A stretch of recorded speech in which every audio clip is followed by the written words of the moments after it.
Hello and welcome back to the Irrational Passions Podcast 2017 Game of the Year Deliberations Day 2. I'm Alex O'Neill. Here, as always, Scott Cuth here. Hello. Tony Horvath. I'm dead. Inside. Brian Nabishan Jackson. Blueberry cheese brownie. It's only day 2. Tony, you can't be dead inside. Already dead. I'm pretty sure I killed him. You had 24 hours, dude. Come on. Yeah, you had a full day to prepare. Yeah, my clothes are different. Yeah, I changed. The only person that people can see if they look at the video is me. So you don't even have an excuse, Tony. What do you mean? That's a picture of me. That's live. That's live. That's me taking this book off my face over and over again. Yeah. He's falling. And, So we're back. Everything I said yesterday applies again. If you haven't listened to that, you should. Because I'm not going to go over it again. But I will reiterate this. There will probably be some spoilers today. Uh-huh. There will definitely be some spoilers today. Yeah. So we are going to go through our categories once more. Choose 3, pick 1 winner, 2 runners up, and we will get rolling. Nabishan, you want to tell us what categories we're going through today? Sure can. The categories for today are favorite male character of 2017, favorite female character of 2017, favorite avatar. Oh my god. Sorry, I saw some of the answers down there. Best companion. Best background character. Favorite waifu / husbando. Favorite Persona 5 non-member confidant. Best worst character. So a couple of things worth noting. Now, I kind of talked about this briefly. We did the favorite female, favorite male categories. I know that's like a little weird for some folks. We want to highlight characters that really stood out to us.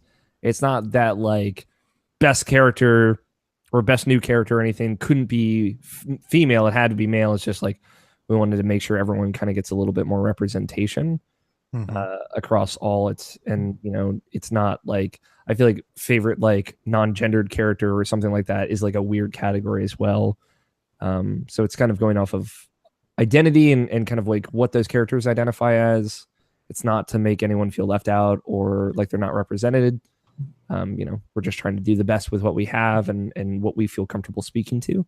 And also, like, I realize that our podcast is weird because I'm a person who likes characters.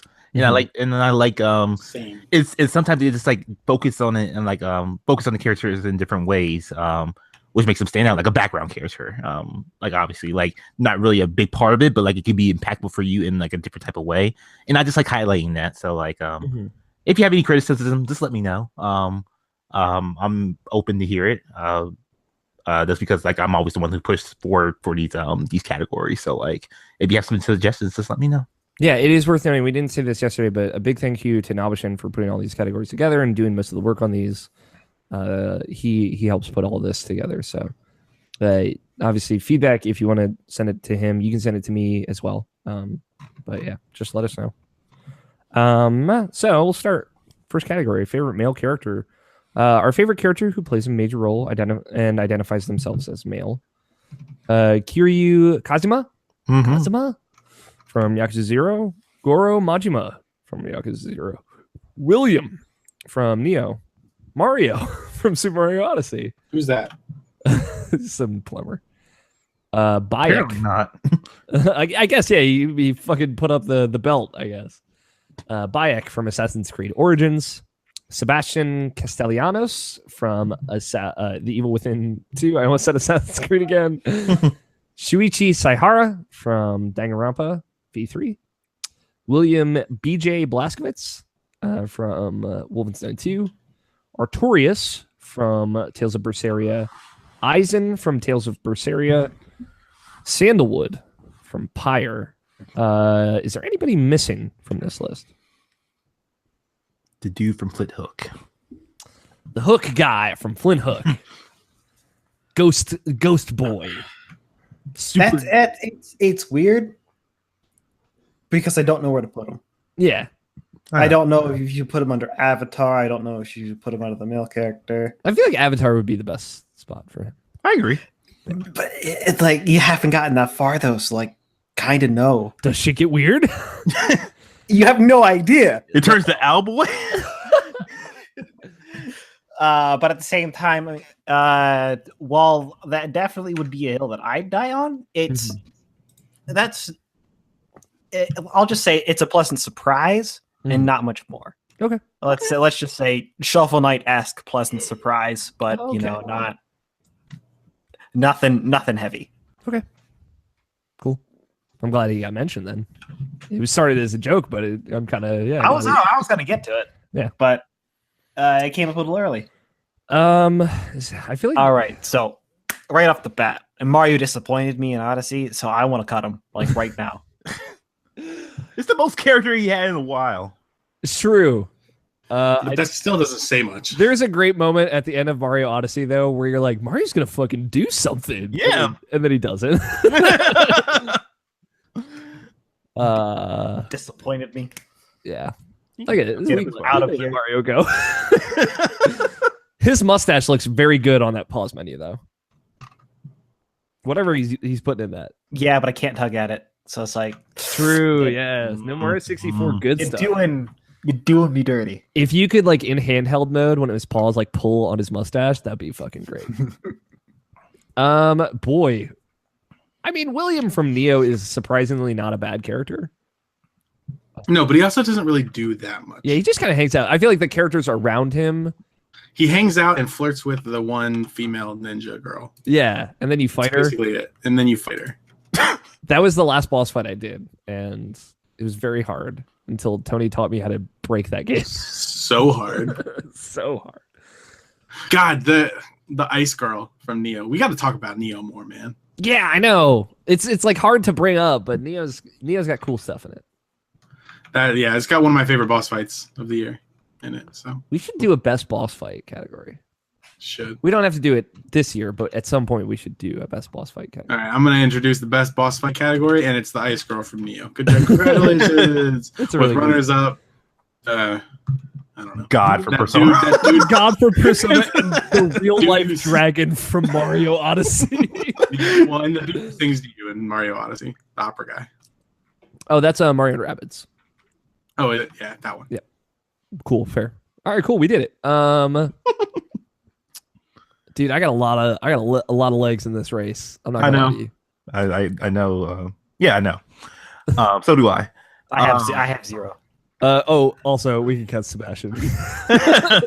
He is not very good in that game. He's better in that game than he is in the first game, but he's not great. I think there's some stuff in it. Yeah, I think it's fair to cut Suichi as well. He fleshes himself to be like his own character by the end. Yeah, but he does seem kind of bland at the beginning. Boy, I know I've got a lot on here. I've got more than half this list. So a few things, just to give reference, because none of you know anything about Bayek, Artorias, Aizen, or Sandalwood. So Sandalwood is the character in Pyre that is kind of like you play the Nightwings, right? Your caravan is the Nightwings, which is one of the many tribes or groups that does the rites. It ends up the Nightwings are basically the rival of all the other caravans in the kind of underworld that you're in. I keep forgetting the name of it, but it doesn't really matter. It's just a kind of stand-in name. So Sandalwood is a character you meet almost all the way through your first kind of run through that world. He's essentially been your secret backdoor backer of your caravan. He helped lead you all together. He was the reason that the group found you, the player character. And he is he's this mysterious, he's a tree man, just for reference.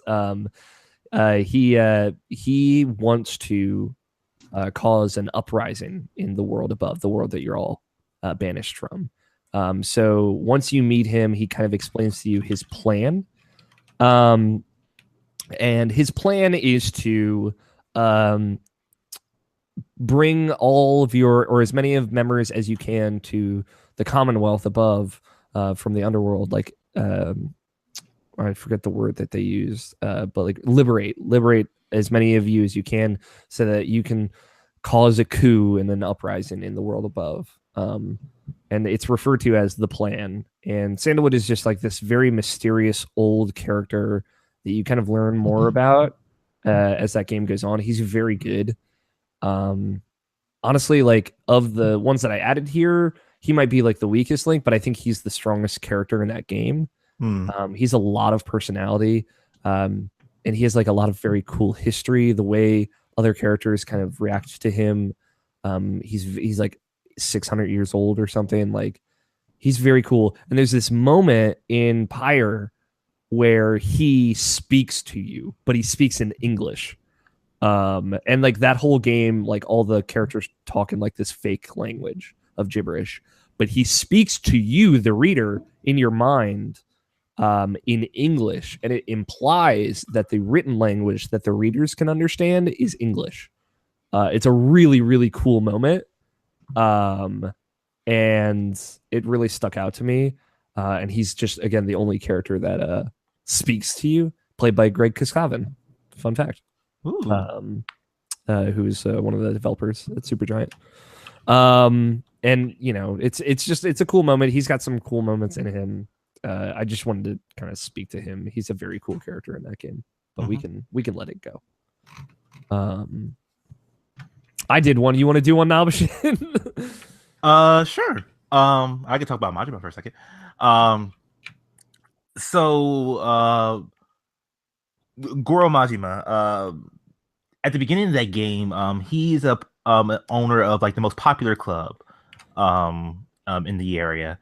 And it's more or less his prison, because like years ago, his sworn brother, his Kyodai, got wrapped up in some bad shit, and then like he had to pay the price for it, and like he was tortured for like, I guess, like, I think it was like almost over a year, and then like losing his eye, and like just pretty much getting beaten like almost every day, and then like his leader pretty much said like, okay, so like you're not a Yakuza anymore, but like if you still want to be like somewhat part of this group and be like one of our members, like one day you'll just have to work your ass off for like the rest of the life. And like and he Majima is like, you know, like he's dedicated. It's like this is the one thing that he wants in his life, is to be a Yakuza again, because, you know, that means everything to him. So he's willing to like pretty much do anything, and so he's pretty much earning money from this club that he owns,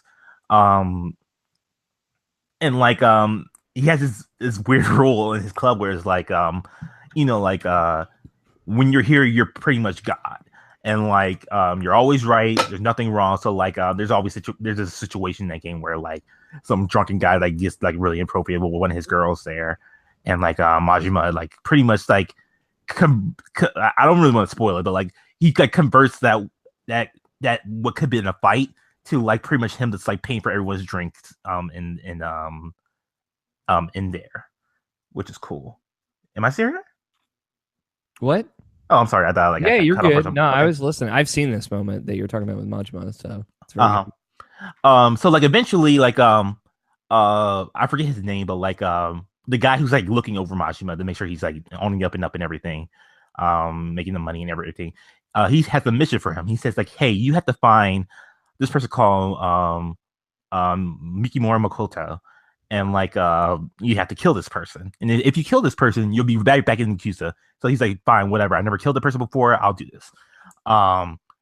Turns out Makoto is actually a girl, because he thought he was like going after a guy, but it turns out this blind girl who like went through some trauma. That's about her. We're talking about Majima over here, and like you see this you see him like pretty much like it gets to the point where he has to protect her, because like there's this whole other like side story of why their group wants to get Makoto, and Majima like pretty much like put it on himself to protect her. So like he has to like deal with this while like, you know, like, because like the Yakuza is everything to him, and that's what he wants to be, but like like this girl is like, you know, like I'm barely getting chased after or stuff like that. So he puts it on himself to like actually protect her.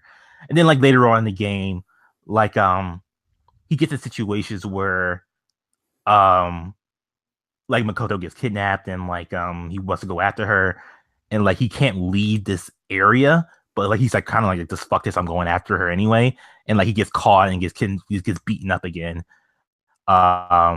Because like the guy who's over Majima, he actually wants her too, because of like other reasons in that game. And like he just goes through like so much of a growth of a character.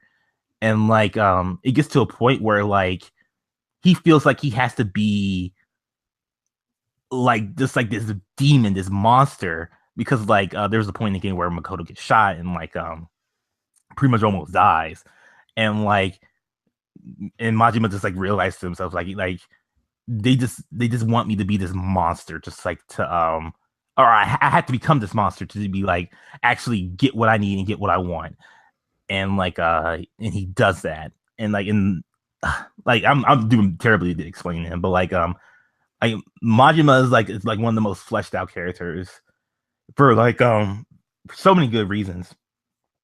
And like I said, there's like a whole lineage with him like later on in the games where he's just this weird eccentric character who's just like not really weird for the sake of weird, but like he's just like someone who's like you look at him crooked, like he'll just fucking kill you.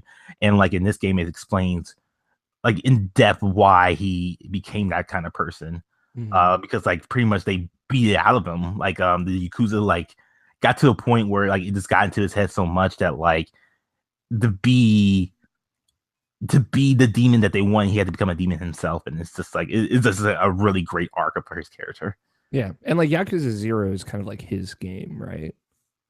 It's his and Kiryu's game. Like Kiryu's like usually the protagonist in like in every game. Like the whole point of Yakuza 0 is like they're both become ex-Yakuza. It's like Majima had been an ex-Yakuza for years at this point, but like later on in the game, in the game, Kiryu, who's like starting out in that game, becomes a ex-Yakuza because of like because of the events that happened to him. But like I'll talk about that later after you talk about something else. Yeah. So Aizen is a pirate character. He's probably like the standout in my opinion of the group. So Tony, you played Tales of Zestiria. I did. Did you finish that game? I got pretty.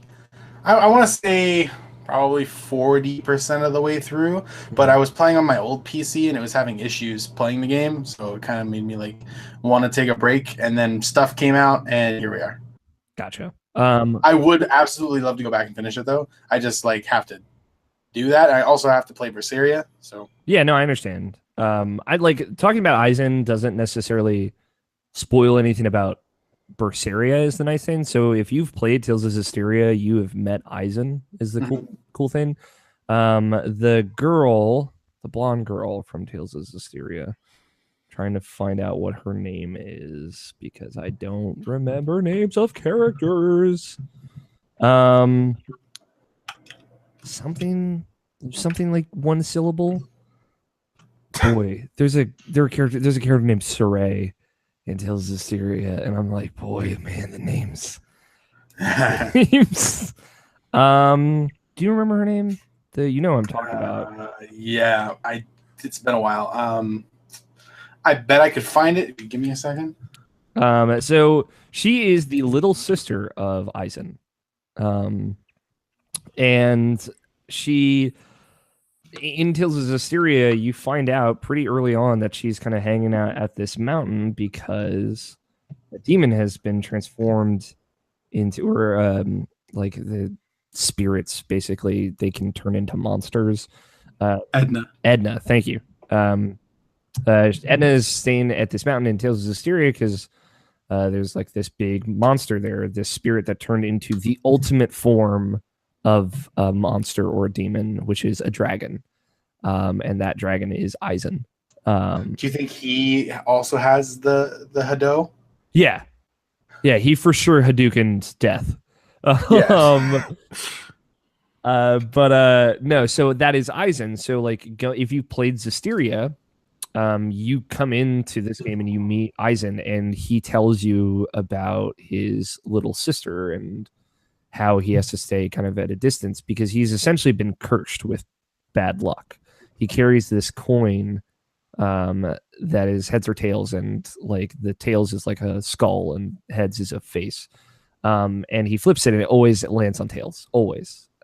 Because it's kind of like this. Because it's weighted and he's a fucking cheater. Yeah, because he's a fucking pirate cheater. No, because it's kind of like representative of his bad luck. And as you go through that game, you just kind of like learn a lot about Aizen and his outlook on the world and like how he has distanced himself from the people that he loves because of this curse that he kind of bears with him.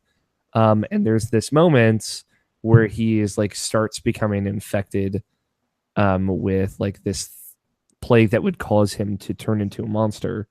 And he knows because he has bad luck that he will ultimately become a dragon. And he makes a pact with Rokuro, one of the friends that you have along that way, that he would kill him once he turned into a dragon. And just like Aizen is not a character that you really get to learn a lot about in Tales of Zestiria, but when you have that kind of point of reference and you go into Berseria and he's kind of resigned to this fate, but like he still finds a little bit of hope in there, it's really poignant. Like he's like this character doomed to die, but he tries to live every moment of his life as best he can. And you just kind of like learn that over time in a really subtle way.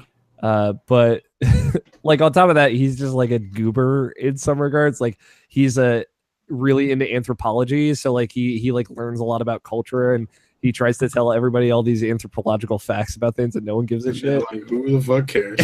And he's like, I mean, I thought it was cool. And he's like really into calligraphy and making maps and cartography, and he's like in all this nerd shit, and everyone gives him a hard time about it anytime he tries to talk about it. So, you know, they play, it's like that Full Tales thing where you're like, you have this really great character and they play both sides of it really well. Artorias is the villain of that game.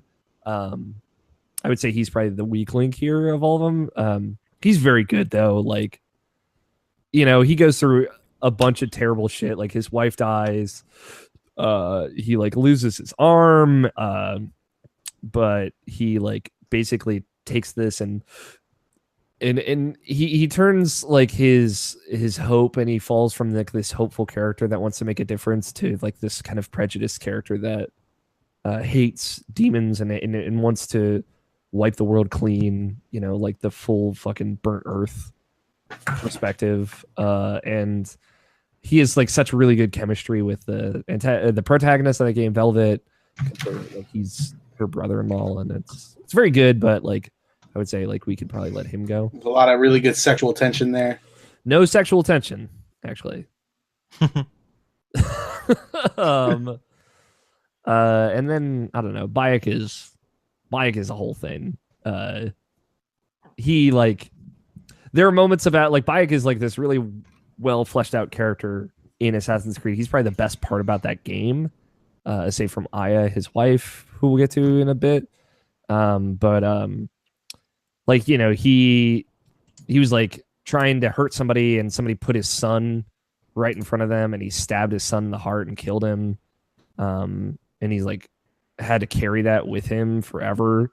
And like that weight of that accident, like he blames them for the murder, but he also, you know, they don't like talk about it a whole lot, but like he blames himself and he carries that with him for a long time. And he like goes a lot of places and ultimately like fails himself in a lot of ways. And he's very reflective, but he's also got like a soft spot for kids because he lost his son. So like all of his interactions with children are really great. And he's like very nurturing and very caring. And he's like really hopeful is like a big thing about Bayek. Like I feel like there's not a lot of hope in a lot of the Assassin's Creed heroes because like they're usually beaten to the ground. But Bayek is kind of hopeful. And they show that really well. So like I think he's very strong. And BJ Blazkowicz is the best part about Wolfenstein. It's the only part about that game I really like, actually. So I know you haven't seen all of it through Nabashin, but it's very good. Cool. Let's talk about Kiryu a little bit. Kiryu is like the main character that you usually see in the Yakuza games, like 1 through 5, even 6 that's about to come out. And so this is Yakuza 0, and this is a prequel to all those games. And this is where we see him just starting out to become Yakuza. He's still like pretty much a lackey at that point, and like you see like a different side of Kiryu in this game, where it's like he's more arrogant and like starry-eyed and like, oh yeah, I'm gonna be Yakuza, stuff like that. But like he doesn't really say it that way because like Kiryu's a very like a mellow character. Like he gets like in some like quote unquote wacky situations, but like he's always been like a very stoic type of character. So in this game, like he shook down a dude that he was assigned to like get money off of him. Pretty much just beat him up and said like, hey, you need to pay this bill, or like or my clan will come after you, and like just beat him up. Turns out later that guy is dead.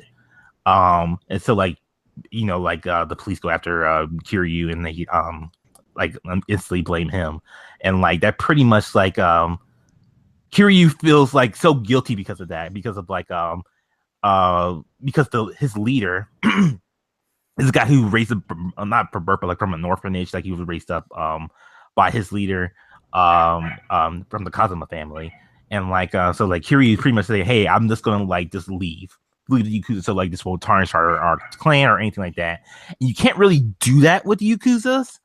Sounds like it. It's something like you're Yakuza till death, and like if you do something like that, disrespect your family, you pretty much have to cut off your finger. It's like one of those things where you have to like cut off like the tip of your like pinky finger, and like that's just show like disrespect for what you've done. But like it's not like Kiryu was afraid to actually do that. Like he's totally down to do that. It's more of like he knows that he's been framed, and he doesn't want to like have this like put a black mark on his family. So he just like, hey, I'm just going to leave the Yakuza in general. And like so like he pretty much does that. But like it's just like this meta narrative with it, where it's like he's pretty much been set up by like someone who's inside his clan, because like there's a certain lot that's like worth a lot of money, and that connects to Makoto because she owns that land. So like you know, like Kiryu has to like try to like find out like to do this, how to get through it. So it's like trying to like to he's trying to like get to that person who framed him, but like, you know, like try to still not connected to like his clan, his former clan at that time. So like, you know, so it was like a bunch of like trying to like try to be safe about it, so like it won't tarnish where he's from. So he's trying to be respectful while still trying to get the dude who fucked him up, who fucked him over. And it's really interesting, like just going through like that whole arc of Kiryu, because like you can see like his struggle with his sworn brother Nishiki, whereas like he doesn't want to see Kiryu go through all of this, because like, you know, if he gets caught or something like that, he's gonna get like a fate worse than death, like just like tortured and stuff like that. And like there's even a moment in that game where like Nishiki just like puts a gun to him, like it's like, dude, I probably have to kill you myself, because I can't see this happening to you. And then like Kiryu is like at the point where it's like, you know, you're right, because like he was like, there's like a bunch of failures at that point, and like he's like, you're right, dude, like just kill me and like just bring my head to the organization, and like if you do that, like just promise me just go to the top. And like, you know, obviously Nishiki couldn't do it, because like obviously Kiryu is alive through that game for the rest of those games. But like there's a whole bunch of subplots, and like it makes more sense when you play that game, because I know I'm just saying like a bunch of random stuff, but like just to see where Kiryu just goes by the end of that game, and like how he grows as a person who like, because like he's always like the same person, like I'm loyal as fuck to my people, but like, you know, like I'm still not gonna like get like stabbed in the back at the same time. So like it's just so cool to see it go through. Like Yakuza is a bunch of fucking melodrama, dude, and it's like but it's just so good. It's good like, shit, man. Yeah, man. I get you. Is there one you would prefer over another, or honestly I would like both of them. if I'm able to. Like I like BJ Blazkowicz. I feel like he's evolved as a character from Wolfenstein: A New Order, but like me not finishing the game or whatever, but like like I just feel like Majima and Kiryu just like hold their own like a lot better as characters. That's fair. Like I think they do a lot with Blazkowicz that I didn't think they could do. Was I think the big takeaway. I obviously that game loses me about halfway through, so it's hard for me to try and keep Blazkowicz on this list confidently. But there are some good things that happen toward the end of that game. But I could let Blazkowicz go. Of these other two, though, I don't know, man. I kind of like Aizen over Bayek. If you really feel attached to both Majima and Kazuma, then I'm okay letting Bayek go and laying it down to these three. I'm sorry, Tony and Scott, that you guys don't really have a leg in this horse. Nah, that's okay. I don't need a leg in that horse. This horse. I don't need it. For a horse in this race. But yeah, I'm like, I feel like I don't have a horse in the race, but I definitely have a leg inside that horse. I feel like everything I've heard is like I feel like Majima is the standout For sure. Most definitely. Like it seems like Yakuza 0 is really like where he comes into his own, and I think that's part of him like being a playable character in that story. Yeah, for the first time ever, it's a big moment for that series, honestly, and that's what makes and it's literally Majima's story for that game that makes Yakuza 0 probably like the best in the series. All right, I'm into it. Oh, show. Yakuza 0 is another game that has not gotten a lot of recognition, but although I would say it's gotten more recognition than Flint Hook, which is crazy because like it's the first time Yakuza has ever been really big in the West. It's coming. It's happening now in Option. Crazy. I got Logan Wilkinson to play a Yakuza game this year. Favorite male character of 2017, Goro Majima, with Kiryu, Kazuma, and Aizen as runners up. Cool. Yakuza 0. I need to play that. Dude, real good. The dragon is calling me, man. The dragon of Dojima. You never responded to that text message in Option. I'm still upset about it. Sorry. No, it's all right. It's like probably how people feel when they text me, so I get it. Favorite female character of 2017. A lot of great female characters. It's our favorite character who plays a major role and identifies themselves as a female. Kat from Gravity Rush 2, Velvet from Tales of Berseria, Aqua from Kingdom Hearts 0.2 of Fragmentary Passage, Aloy from Horizon Zero Dawn, A2 from Nier Automata, Supergirl from Injustice 2, Chloe Price from Life is Strange Before the Storm, Kaede Akamatsu from Danganronpa V3, Samus from Metroid Samus Returns, Aya from Assassin's Creed Origins, May Borowski from Night in the Woods, Monica from Doki Doki Literature Club, Chloe Frazier from Uncharted The Lost Legacy, Grace Walker from Wolfenstein 2, Mia Winters from Resident Evil 7, and Magilu from Tales of Berseria. I'm surprised y'all went for A2 over 2B. I like A2 more than 2B. So do I. Say you do I. But it's surprising because that is not the popular opinion. Yes, you're not wrong. I just like grungy, like angry, angsty characters, but like they Dare, I think that's what they call. All right, don't say that shit. Like Sundaris. No. I'm joking. Don't fucking like Greg Blaney this shit. Man, if Game of the Year podcast had titles, huh? All right, so I think right off the bat, yeah, we should be cutting Supergirl from Injustice 2 because everybody from Injustice 2 was bland as a character. Damn. I think she's fleshed out, the most fleshed out in that game, but like yes, but like it was that she has a high bar in that game, but you know it is that game's low that makes it that way. I could see that, sure. All right, see now I no longer have a stake in this one either, so now I don't have to talk anymore. We can cut Mia from Resident Evil 7. Like I remember who she is. So yeah. She's a good character. I just don't think she's like a standout. For sure. Um, we probably Hold cut- on back. We got to cut one more. Yeah. This one right here, Monica. Disagree. This is the one character in that game that matters. Yes. Can we like But, do this like- later? Can we just do some other things first and then come back to this? Kinda, but it's like not gonna last. I don't think Monica is top 3. I'll say that, in my opinion. But like, we can. And here's where I'm with this. If this is the hill you gotta die on, Tony, you gotta drop Aloy right now. Wait, who? Right Aloy? now. Aloy? Who's Aloy? Although I've never heard this person's name before. in Scott's defense, everyone calls her Aloy, and I don't like. Did people? Dude, it's the first cutscene of the game. He's literally Okay, so listen, we're gonna cut Tamantha from Horizon Zero Dawn. Tamantha. Good? You okay with this? No, it's not caught Aloy yet. Aqua could go.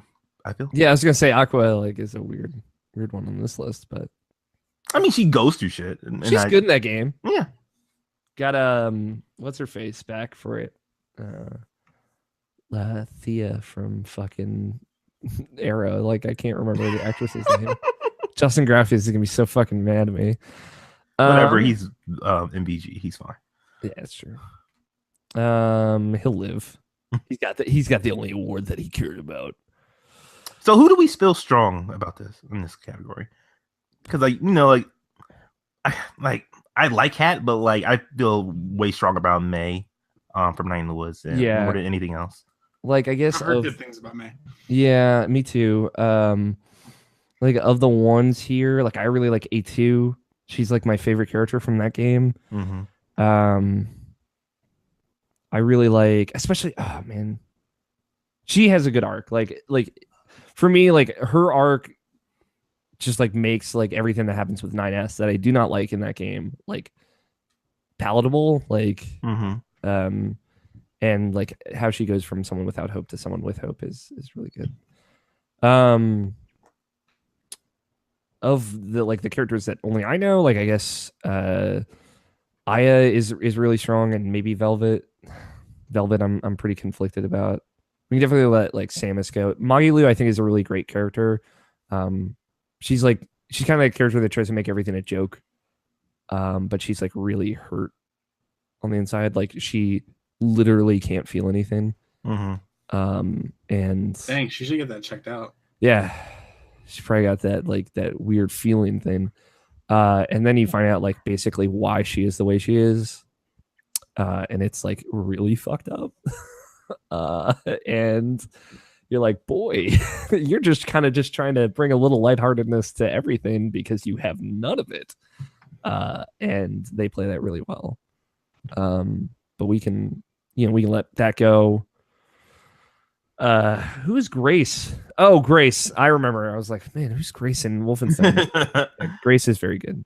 Grace is very good. I don't think she'll hang for the top 3 though. No, I don't think so either, but she's one of the best characters in that game. For sure.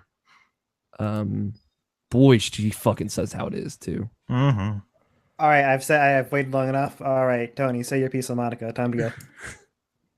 Tony, I want to know, like, do you think Monica would be a good top 3? Do you I think Monica is one. Okay, so if I had played Night in the Woods, I think that it would be a very strong contender based on what I've heard. Mm-hmm. But for me, this list is Aloy, A2, and Monica. You see, but that is a list of only you. And there's Right, no way in hell that you're going. That's what I said. I prefaced that by saying for me. No, like I want to know what Tony's 3 are, and then we can find the room in the middle. Because like I like Monica. Like I think conceptually it's very cool, but like she is like, you know, the character is the game in a weird way. Like that Monica is just kind of a stand-in for. Because like that character is then replaced by another character who's then replaced by, you know, whoever's left pretty much. Not really. No, but like you, I guess that's true because the way No. the whole ending. no, Monica's kind of just a shitty person. Monica is kind Disagree. of just a shitty person though. Yeah, But like I mean, like she does the right thing in the end, right? But like I don't think she's a standout. Like I don't think she like her personality is a big standout. Like I like everything that happens right at the end. Like I like the song that plays at the end. And that Yeah, you do. that Song's pretty good. it breathes a lot of life into that character. Mhm. Like but like that is the only real standout moment. If I think Monica had more presence throughout that game, I would be more open to that. But like I for me, other She characters even wrote the description, dude. she did. But like for me, other characters stand out more than that. What about you, Nabishin? What are your standouts here? My standouts would probably be May, most definitely. Mhm. Honestly, it's pretty much is just May. It's the only one I care about the most. Like I like Kat in Gravity Rush too, but like in fact I like her a lot, but like as far as like like trying to defend her or bring her up to like high echelons as far as the other characters, I don't think she'll hang. Mhm. And Kaede is someone I love in that game, but like she doesn't stay long enough to actually have too much of a presence, unfortunately. Mhm. But I really dig her for who she is. Yeah, like May, like honestly, May is like the only one I really care about the most. Okay. I really like Aya. So like Aya she's Bayek's wife in Assassin's Creed Origins. You play a few sections as Aya as well. I like she is the other playable character in that game. It's worth noting. Outside of like the fucking present day character who's fucking trash. She's not a good character. I'm sorry. She's got this weird like Jersey accent. Oh, it's bad. It's like not a good one. Anyway, Aya is like basically as soon as her and Bayek's son die, she's like moved on. And it's really terrible. And she's like keeps trying throughout that game to like stay with Bayek and to still love him, but their dead son between the two of them is like this splinter for her that is not there for Bayek. And like the way that relationship just devolves as it goes on, and she becomes like way more interested in politics and way more interested in trying to be someone who's like making a big sweeping differences. Like she leaves for these long sections and she's away from Bayek, and he's like why don't you stay with me? Why, like we could work this out, we could talk more, we could try and fix this, we could try and be together. And she's just only interested about moving forward. And then she like leaves him and moves to Rome to start, like they basically decide to become the first two assassins. And she's like, we can do this, but I can't be with you. And it's really terrible. And she moves to Rome to start an Assassin's Guild there, and he stays in Egypt to start an Assassin's Guild there. And they stay in correspondence over these letters. And it's really heart-wrenching, but like she is like so smart and so clever. And she's like really the heart of the origins of Assassins, way more than I think Bayek is. And I think she's a really strong character. I think Velvet's really good too. The trouble with Velvet is like the first 2/3 of that game, you don't see her change a lot.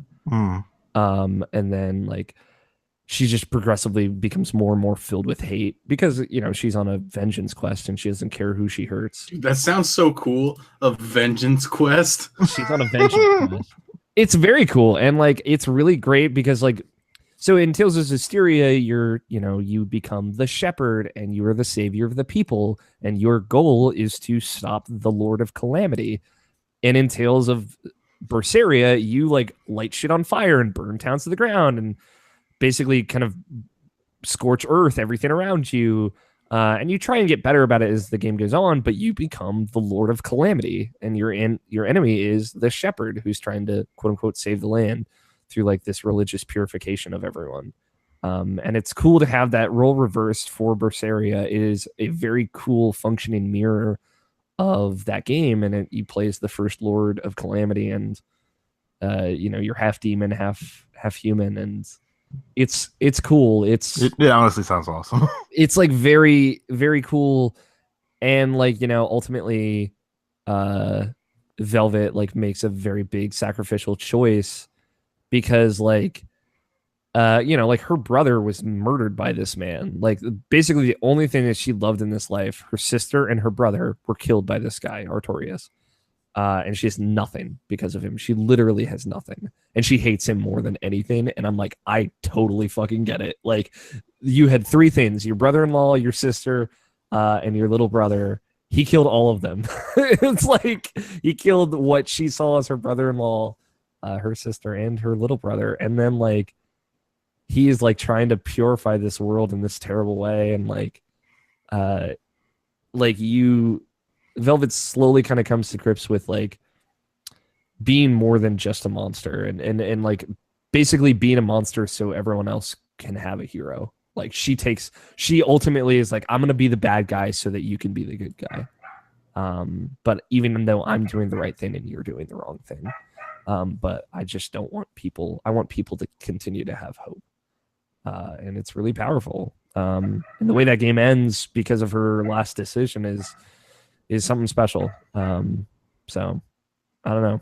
I think there is more depth there than there is for Aya, but like I think Aya is like consistently very interesting, whereas Velvet is like sometimes difficult to tolerate because she's so negative for long periods of that game.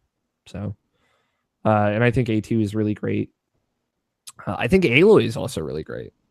I know you like Aloy a lot, Tony. She has a very strong character. Mm-hmm. She holds to her very strict view of how things should be, and kind of like it's her way, and fuck off if you're not about that, Mm-hmm.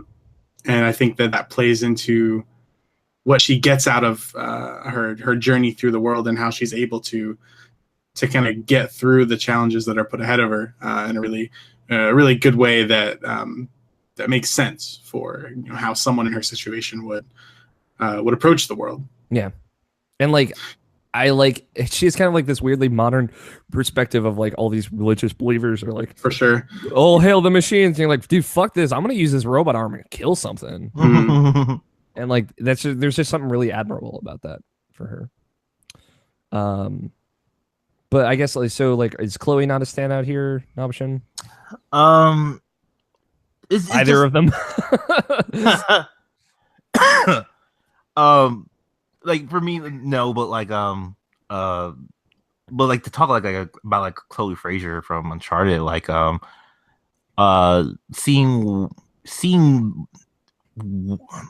like, cause like you remember Chloe from like Uncharted 2, great character, great fun character, but like you didn't really get like too much depth with her as far as like who she is, like like where her morals were as far as like how she was, as how she saw things, but like you never really knew why, and this kind of explores why, exploring like how her father was so obsessive about this this thing, trying to find a certain treasure, and like you could see how she saw that in Nate, and why she was like, hey, don't play the hero, or like don't try to put yourself over for like this one fucking thing. Mm-hmm. Because it's not worth it, and like you can see why she felt that is why it's not worth it. She explores more of that when she talks to Nadine, and like even like talk about her father a lot more often. So like it's really cool stuff about it. And as far as the other Chloe Price, it's just like a lot of great moments with her. Because this is like literally like probably maybe like a year or so like after her father's been gone, and like how she's still dealing with that. Like how do you adjust, like like having your like one of the most important people in your life, and like how do you adjust like to like having like a new guy moving in, like with your mother, and like school's not really turning out the way you want it to be, because like you can't focus on that anymore, and like how you live your life as far as like trying to like adjust to like all these new things that it's like literally just came out of nowhere. And like it shows a lot about her, like who she is and like how she became the person in Life is Strange. So I just really liked her a lot, but like I don't think those two are standouts. Okay. And also Kaede, just love her. I love her optimism. I love just the way she is like the beacon of for that group about like we can do this, we can get out, we just have to like try or at least do something. Let's not be apathetic. Let's actually try to do something and like try to get out of here. Almost by any means necessary, to a certain extent. But like have you found the tunnel part of that game yet? Okay. It's a good part. It's a good part. I'll remember the tunnel. But yeah, how about she go as well? Okay. Down to 6. I mean, like, for me personally, I'm good with compromise here because I really like Aloy. I'd like Aloy, A2, and May. Is that a livable list, Tony? I'm okay with it. Okay. Let go Aya, let go of Velvet, and let go of Monica. But I like very good characters. Like some of the best female characters. Like new original characters too this year. I'm a big fan of. Of these three, we have Aloy, A2, and May. Where are we at? I feel really strongly about May. Tell me a bit about May. I've listened to the Night in the Woods podcast that George hosted, but that's about it. May is someone. May. So May, when she comes back to Possum Springs, that's her hometown. Like that's where you start off in the game. She just dropped out of college. You don't really know why at first, but like it's just like one of those things where, or at least it seems at first, like just one of those things where it's just like, oh, it just didn't work out. I just wasn't fitting in, and like I need to come home, and so she comes home. And the best thing about May is it's like she's like the most person type of person. Like it's not like other than like her being like the first Borowski that like they actually go to college. Like she's just a girl. Like she makes mistakes. She fucks up. She fucks up constantly in that game. She's not perfect, and she's so flawed as a character. But that's what's so great about her. Like there's situations where like for instance, like her dealing with B is like one of like the best things about that game is like because like B is someone who is like who had to like grow up and like work her way up to be who she is. May is someone who's like not necessarily stuff was given to her, but like she went to college and like she just kind of left that, and like she sees B and like she's like, come on B, like you can do better than this. I like you're a stronger person than this, and like she just says these things, but she doesn't like like she doesn't really understand what B is going through. So like and like they have a good argument about it, and like May is like, I don't know what happened, and it's like, well, like she's such a person, and like a person who's like not like the best at everything, or she's not even really great at playing bass, but like she can do it. Like she's just so fleshed out. She's such like an actual person, and like because like she's kind of an asshole, and like. But like the asshole in a good way, where it's like, oh, to make smug remarks, or like it's like Tony. Sure, and like damn, love you. And like she does crimes. She steals stuff sometimes, and it's like, does crimes. She commits crime. Yeah, crimes are a big thing in that game. And it's just like fun mini games. It's because she like one of the crimes she does, like she steals like a pretzel every day from like this shop at down on the subway or whatever. But like she steals the pretzel so she could feed her pet rats that she has like in like a little abandoned building. So like it's just like one of those things where it's like sure, she's not like the best character as far as like as a person, but like she's so fleshed out and she's so like just being with her and being in her world, is just see the way she sees things and like the way she thinks. Like I think it's like the best thing about that character. Mm-hmm. I'm down with that. All like for me, like between this, it's either Aloy or May. I think A2 is really great, but I think as far as like fleshed out human characters, like those are the two standouts for me. Mm-hmm. I don't know where you're at, Tony. Yeah, I'm with you. Okay. I like May. I think if Nabashin, you feel really strongly about May winning this, and you think she's really representative of female characters in 2017, I'm totally down with that. For sure. Cool. If Tony's not gonna yell at me, then I'm gonna bold this. I'm not gonna yell at you. I love you, man. Don't worry about it, okay? Yeah. I'm here for you. Yay. Favorite female character of 2017, May Borowski from Night in the Woods. George Cruz Summer is very happy. With runners-up being A2 from Nier Automata and Aloy from Horizon Zero Dawn. Favorite avatar. Favorite blank slate character who the story revolves around. Protagonist from Persona 5. Link from Legend of Zelda Breath of the Wild. Your Guardian from Destiny 2. The new kid from South Park, The Fractured Butthole. Your Persona, aka Rookie from Sonic Forces. And the Reader from Pyre. Do we understand this category? I think so. But like what makes okay, it does just say our favorite blank slate character. I was gonna say what makes the best avatar like blank slate character. Like I think Link is a good example of that. It's like, you know, like Link was always a person that like you just put your name in, or you could put any name in, but you pick like, cause why wouldn't you? Mm-hmm. And like for the other games, it's just like you know, someone who doesn't say anything and doesn't really have any character towards them. But in this game, you could say he has character, though he doesn't really say anything, and it's more of like a what you pick, what you do that really like fleshes out what that character is to you. Mm-hmm.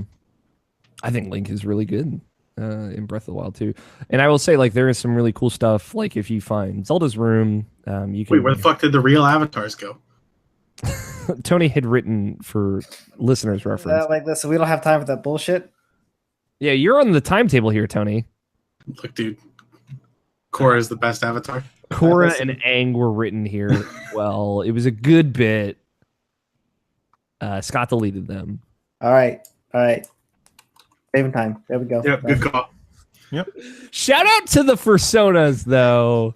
I don't know. Like Dan from Game Grumps said, I bet some people were really excited to have like their weird dreams brought to life, and more power to them. If you find Zelda's diary in her room, she like talks about Link, and you kind of get to see Link through her eyes, and she like talks about like his personality and like how he likes to talk. Once you get him talking, it's like very funny and tongue in cheek, but also like very heartwarming to like see, because like a lot of that game's story is about their relationship, and it's cool to see kind of that fleshed out a bit. That's one of the parts of that game that I actually really love the most. Mm-hmm. I normally would fight for the new kid on this list, but like I think there's other stronger characters on here. I think he's really good in South Park. Being fleshed out as a character, especially because of like how your parents, how you had to deal with your parents and what they had to go through with their lives that reflected on your character. So like it's some really cool stuff. I feel like as far as a character, as far as like Avatar being a person, but yeah, he can go. That's okay. Okay, so what about this? How about we go protagonist, Link, and your Guardian? I would take the Reader from Pyre over your Guardian. I don't know, dude. My Guardian's got some dance moves. Like the Guardian's got some dance moves, but they make it like a fucking joke that like your Guardian never speaks in this game versus the original Destiny. Yeah, he speaks through fucking dance. Ghost. Through like literally your ghost like cuts you off like when you're about to say something like 4 times. You're like, oh, it's a funny joke. Why can't the Guardian just talk? The Guardian talked in the first Destiny. It was cool. I don't know. The Reader Empire is cool because Budget cuts. budget. Yeah, it was budget cuts. Bungie doesn't have enough fucking money. They didn't have enough for Dinklage, so It's true. Yeah, I think there were other problems. Dinklage was on the moon with his favorite wizard friend. his wizard. But like the Reader Empire is very cool because like your relationships with the different characters kind of play out. You are non-gendered, and you kind of like in the settings. I found out like it's random basically if people refer to you as they or he or she, and you can pick that if you'd like by going into the settings. I thought that was really cool. It doesn't like matter, but it can matter to some folks, and I think it's cool that they give you a little bit of agency and a little bit of randomness to that. Like I was a he, but I know like when I played the demo for the first time, I was referred to as a she. So I think that's cool. And you make a lot of really cool decisions in that game. Again, like you never speak, but like there's this part where you kind of make a speech to your companions to kind of like hype them up for the last liberation, right? And it's cool. Like it's like this weird branching dialogue, and you can kind of choose the inflection and the tone, and it's very cool. Like they make the kind of stand-in character stand out in a really good way, more so than I think your Guardian does in Destiny. I agree. Sure. Right. Hell yeah! Who wins? I'm very passionate about the avatar, or I'm sorry, the protagonist in Persona 5. But I think you made a good case with Link. Even like when I gave the example, like that was for Link. I think that really like fits him, honestly. Yeah. And like I'll say like this, like Link through his like dialogue options, and Red Valentine actually brought this up when we did our roundtable for it. Like through his dialogue options, like if you kind of like look at all of them throughout that game, like you get a kind of whole picture of Link and how weirdly awkward but funny he is, and how like jovial he can be. And like I said, you get to see that character a lot through other characters. Like Mipha speaks very highly of Link, and Zelda, and like her kind of antagonistic relationship with Link that becomes friendly, and Daruk and Rivali, like all of them have like these weird different relationships with Link, and you learn a lot about that character through them, and even like the King of Hyrule and everything. I think the way you move through that world, almost ghost-like, where people react to you, like the Zora are old and they know you, like some of them remember you, and they react to you, and you kind of don't have a point of reference for yourself, and it's both intentional and unintentional. Like they imply amnesia, but like it could go either way. I think that stuff is really cool. I think it's well done too, as far as like making a bit out of Link never speaking. Like they do it really well here. And he kind of becomes like this stoic. He actually feels really brave in this game, where he's like the courage Nomer was kind of thrown on him before. Mm-hmm. I dig it. Tony, Scott, are you guys cool with that? You have to remember, I did not go through Breath of the Wild and do almost any of the story parts. Mm-hmm. I don't have a stake here. Yeah. I mean, that stuff is still worth seeing, I think. So, I mean, even the stuff where he cross dresses is like shows to his character, I feel. Yeah. What about you, Tony? You have any strong feelings here? I'm okay with Link taking it, though I disagree. Okay. That seems a little conflicting. Do you want to like talk about it? Do you want to talk to me? I'm your friend here. I'm here for you. Are you? I'm always here for you. We out here. Nah, Tony. fuck this. Fuck this.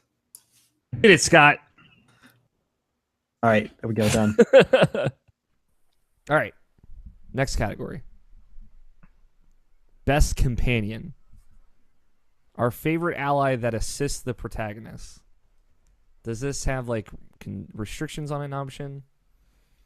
Not necessarily. Okay. We'll talk about it as we get through it. Okay. Raven from Gravity Rush 2. Sid. I'm saying that right? Yes. From Gravity Rush 2. Mickey from Kingdom Hearts 0.2. Makoto from Yakuza 0. Akira from Yakuza 0. I'm not even going to try on these last names. Mikimura and Nishikiyama. Nishiki. Okay, so that would be Nishi. Yusuke Kitagawa from Persona 5. Morgana from Persona 5. You skip Ryuji. Ryuji, sorry, yeah. Ryuji Sakamoto, or Sakamoto, I believe is how they emphasize it for Persona 5. An Takamaki from Persona 5. Makoto Nijima from Persona 5. Futaba Sakura from Persona 5. Haru Okumura from Persona 5. Nailed it, crushed it. Rachel Amber from Life is Strange, Before the Storm. Kate 6 from Destiny 2. Kaito Momoda from Danganronpa V3. Gonta Gokuhara from Danganronpa V3. Call Girl from South Park, The Fractured Butthole. Cappy from Super Mario Odyssey. Mugman from Cuphead. Greg from Night in the Woods. B from Night in the Woods. Super Spesh from Wolfenstein 2. Roth from Horizon Zero Dawn. Nadine Ross from Uncharted Lost Legacy. The Voices from Hellblade Senua's Sacrifice. And Sonic the Hedgehog from Sonic Forces. And we mean like old Sonic. Like that old Sonic. No, modern Sonic. Eh. They do a lot of team attacks. Yeah, I just like the old Sonic more. But again, I did not feel the experience. I was not as emotionally invested in my Persona as you were, Nabishin. Sure.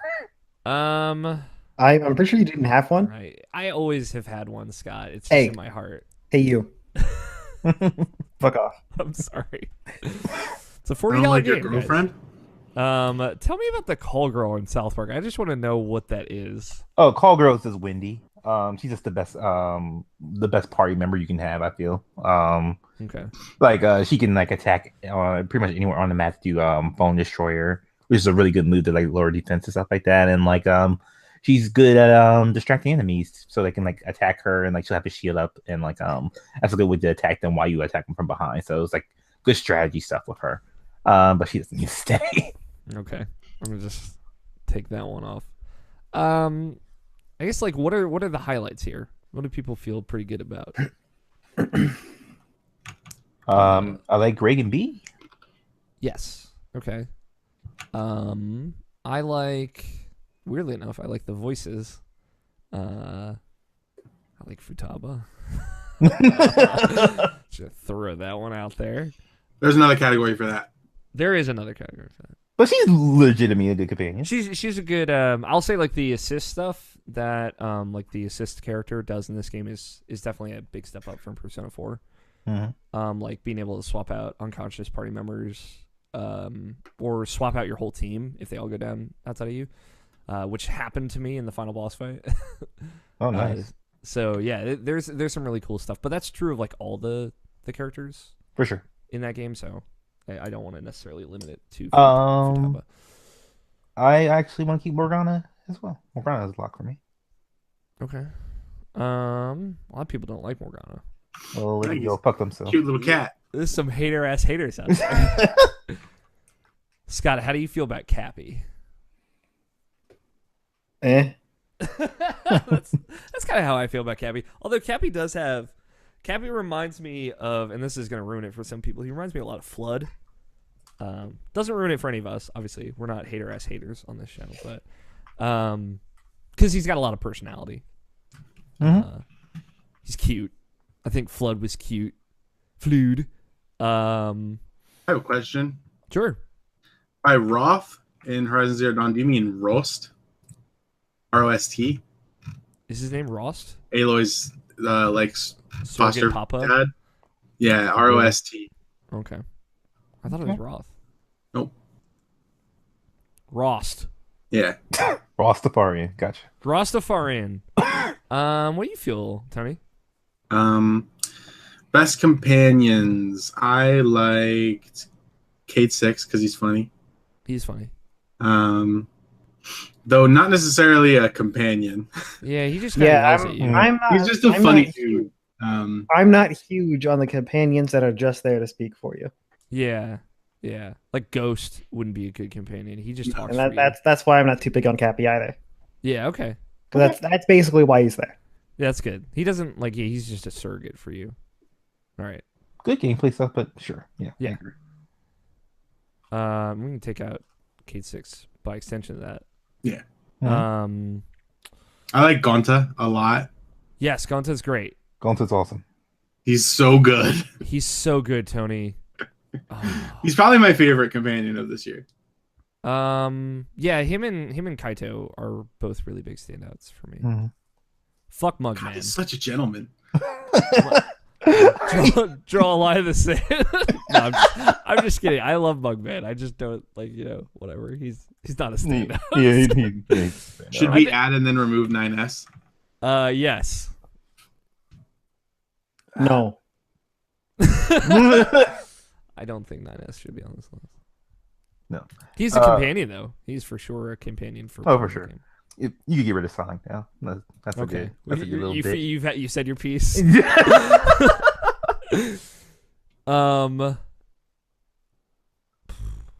can get rid of Mickey, y'all. Yeah, that's fine. Out of Sid and Raven, I would rather have Raven Okay. more than Sid. So Take Sid off here. I think. also the Yakuza 0 characters can go as well Okay. for multiple reasons. Yeah, we did talk about them a good amount for best character though. I think like if we're gonna narrow it down in the Persona stuff, just like get some stuff off the list. Like I feel like Ryuji and Morgana would be the standouts that I feel like we would put a stake in. I feel really strongly about Ryuji. I don't know how you guys feel about him. I think he's cute. I feel more stronger about Morgana than I do Ryuji, though I do love Ryuji. Yeah, but I think like on Makoto, Futaba, Haru, and Yusuke are all just like great characters. I think Ryuji has a little bit of like the seniority there just because he's with you from the beginning. For sure. Yeah, there's. I think in 4 and in 5, there's that one character who kind of like they're not the most popular person, and obviously you are not the most popular person at the beginning of both 4 and 5. So they, you become quick friends with them, and it's cool. That's good stuff. Mm-hmm. And I think that Makes you get that hot, tight bond. So tight. where you punch each other at the end. Yeah. I'm thinking about this fucking Sonic the Hedgehog fan fiction that Tony Random. Sorry. I'm just thinking about that hot, tight bond that Tony's talking about. The Crimson Kid, though. The Crimson People aren't gonna get that, but you don't need to, and you don't want to. You don't want to. I promise. What about Rachel? I think Rachel is great. Especially getting to know who that character is. Because she's been talked about so much in the original Life is Strange, and not actually knowing who she is as a person. And then you see her as a person, and like, oh, she's just full of teen angst. But like, you can just say that. You can like say it like specifically like that. But like, she really isn't an intoxicating person as far as like someone you just want to talk to and like get to know. I don't think she hangs in this list. Okay. The voices is a weird thing. I agree. Because it's a difficult thing to like narrow down to just a companion. Like I think like because we have a best sound design category this year, I think like the voices would be a stronger standout for something like that because they are both like a companion that kind of carries you through that journey, but they're like more than that. I think it's limiting to kind of say that they're just a companion. Mm-hmm. So I'm okay like taking them off this list because I think they would be better recognized in other parts of this. Sure. Does that sound fair? I agree. Okay. Super Slash can pretty much go. Yeah. He has one very good moment in that game though. I agree. Which you got to, right? Mm-hmm. Yeah, so sorry, for video viewers, I was not sharing my screen, but now I am, so you guys can y'all can keep up. All right, so now we've narrowed it down to Raven, Ryuji, Morgana, Kaito, Gonta, Greg B, Rost, and Nadine. Which I think Rost and Nadine would be the two weakest links here, personally. But I don't know. Yeah. Yeah. Ross is really cool.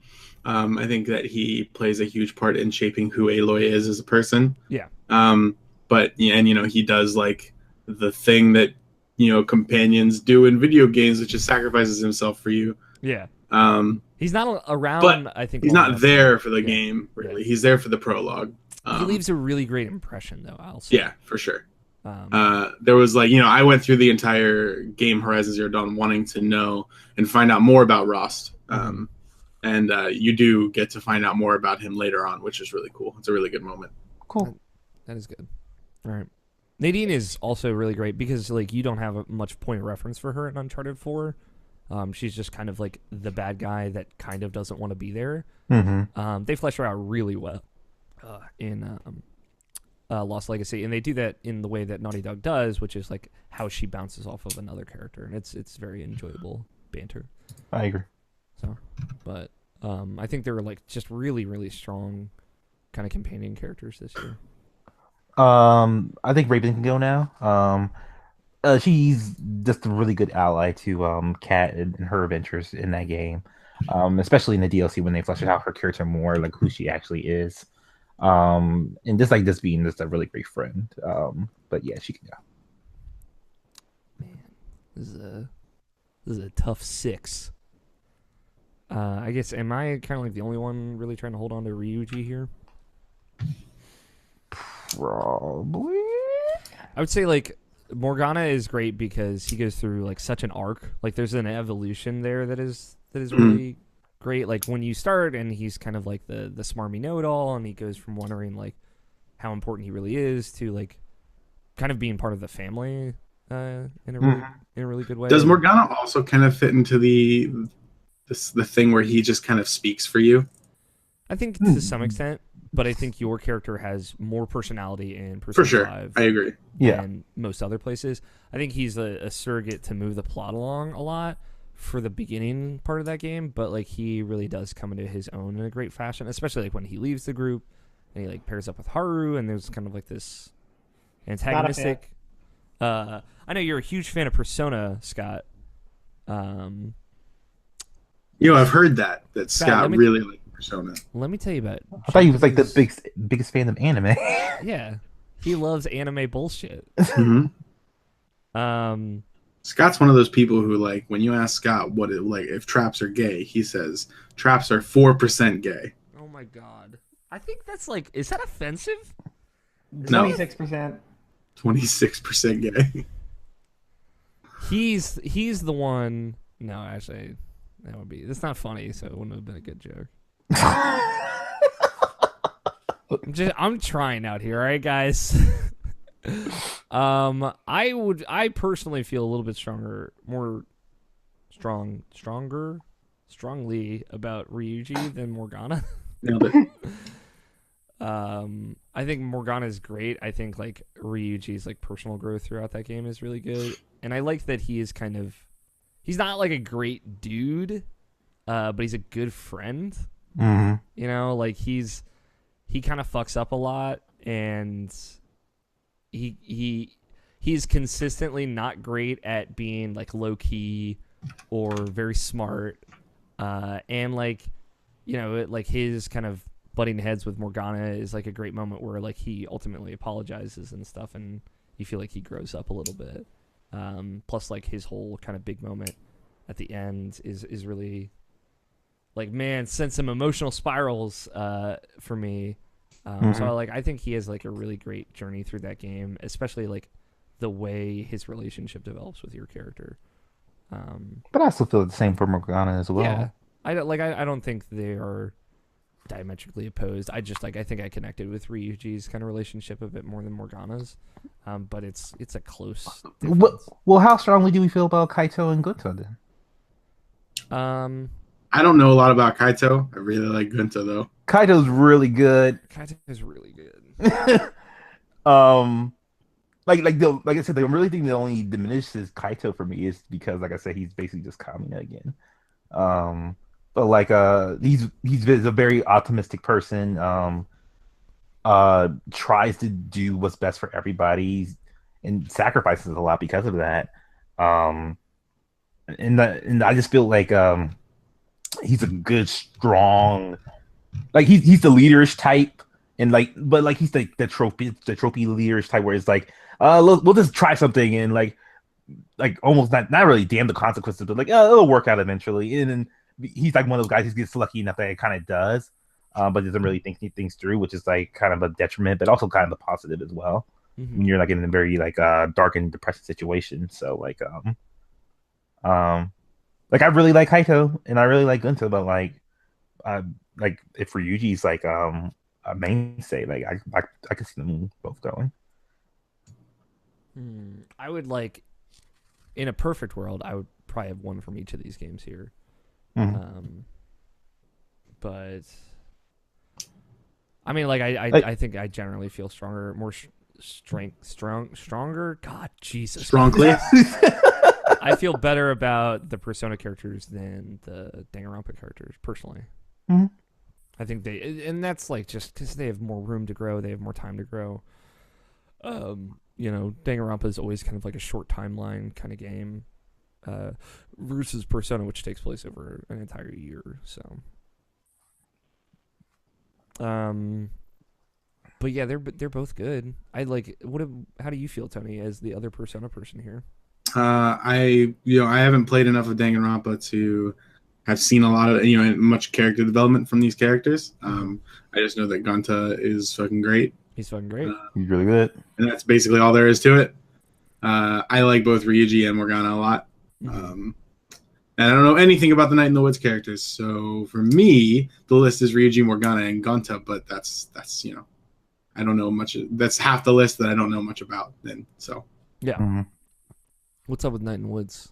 I know a lot about Greg and B now, but just curious, like how you would position those. Like honestly, like as far as like companion and like being your best friend, I will pick Greg or B. Yeah, B is like a great like big sister type of archetype, and like you're really close to her, but like like you have to like you have a lot of friction at first. But it eventually like grows into like a really deep friendship that you have with her.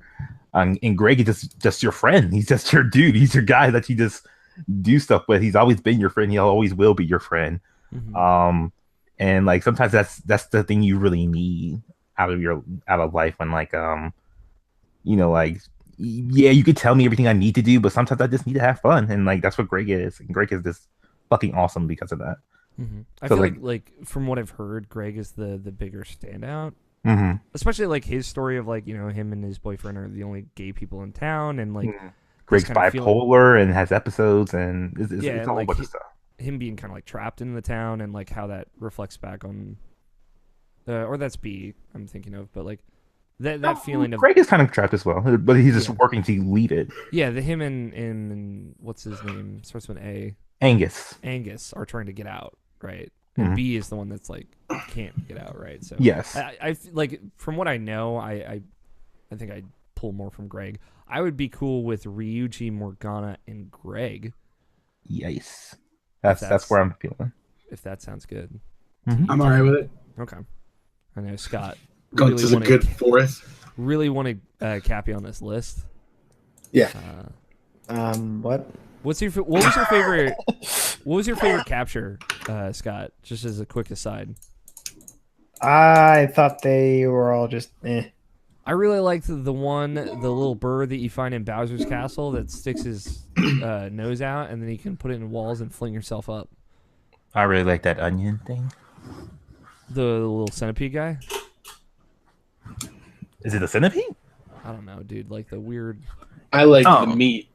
I'm talking about the I don't know, it's not an onion, but he looks like an onion, and like he just like grows tall and then he does a backflip. Oh yeah. Yeah, I just thought he was real cool. We have the meats. Who wins? Arby's wins. Morgana. All right, I can live with that. I like really, Morgana. I He's really a cool like cat. Morgana. Yeah. He's really. I want to hug Morgana. The only problem I have with Morgana is he always tells me that I have to fucking sleep. See, like. Someone had to. That's true. Somebody had to bring it up, but I like Morgana. I'd hang out with Morgana. For sure.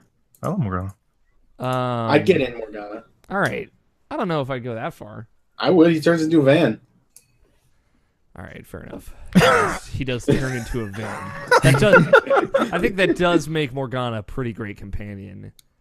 We'll say like a good friend will drop you Turn off into a van for you. No, a good friend will drop you off at the airport. A true friend will turn into a van and drive you there himself. Yeah, there you go. Best companion. All right. Yeah. Go ahead, Scott. We have a bit of a problem. What's going on? My recording just stopped. Okay. We can figure that out. I don't. Okay, so it stopped We're at 21 minutes. Minutes and 19 seconds. Okay, that's so not it's bad. been 2 minutes. All right. All right. Let's you want to save that and I'll count you back in. Yeah. I'll use the bathroom real fast while we do this. Okay. How dare you? Unfortunately, professional human worker has failed the promotion test. What does that mean? What are you doing, Tony? What are you playing? AFK bullshit. What's AFK bullshit? As in, I'm standing there in Black Desert Online and watching timers fill up while we do this. It's just in the background the whole time. What are you feeding your beer slaves? Yeah, so my beer slaves, right? You hire them at a specific skill level, and then when they level up, they get up to 3 chances to pass a promotion test, and if they pass, then they get promoted to the next level of worker that is better. Or if you fail 3 times, then they're useless and you should fire them.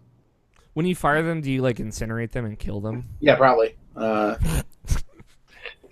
So the promotion test takes 24 hours, so you can only do 1 every day. Like real hours? Yeah, real hours. Jesus Christ, this is like so free to play. Yeah. Well, I mean, until very recently, you couldn't like pay pearls to speed it up. Now you can. And everyone was like, "Well, this is dumb," but it's not efficient to do so, so no one does it.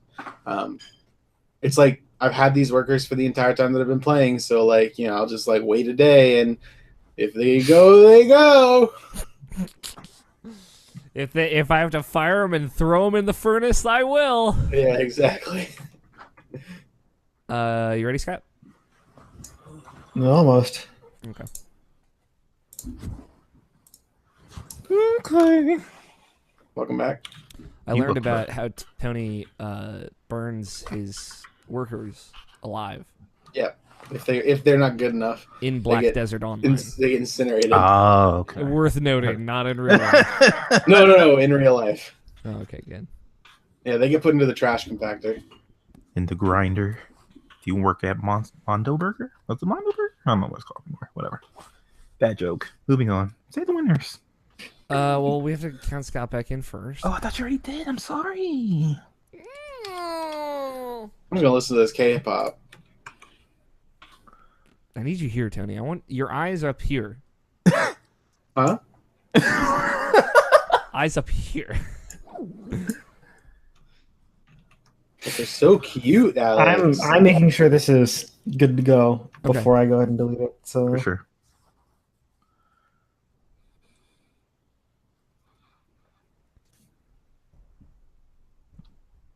I'm doing the whole 9 yards.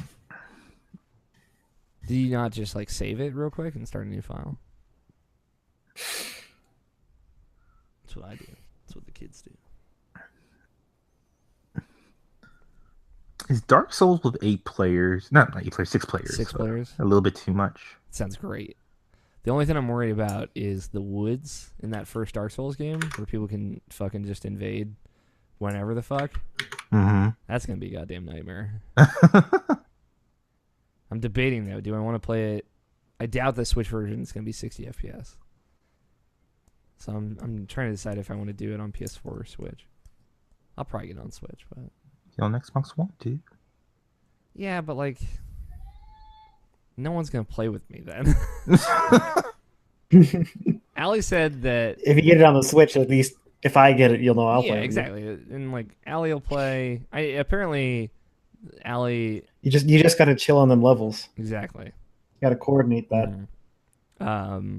Which I'm not like too worried about. We'll figure it out. What? Dark What? Souls on Switch, Tony. Dark Souls levels. Allie said that the veterans are going to Switch and the newcomers are going to PS4. I don't know if she has any point of reference for this, but I trust her. You ready, Scott? I just got to bring Audacity back up. All right. Audacity, where'd you go? There you are. All right. Don't fuck up this time. Okay, I'm sorry, Dad. You're welcome, son. All right, so I shouldn't have had anything important to say in the last bit, so we shouldn't have to redo anything. No, you're Your favorite capture, Scott? Yeah. No, you should have been past that already. yeah. Okay. That's what I'm saying. All right. On one, Scott. 5, 4, 3, 2, 1.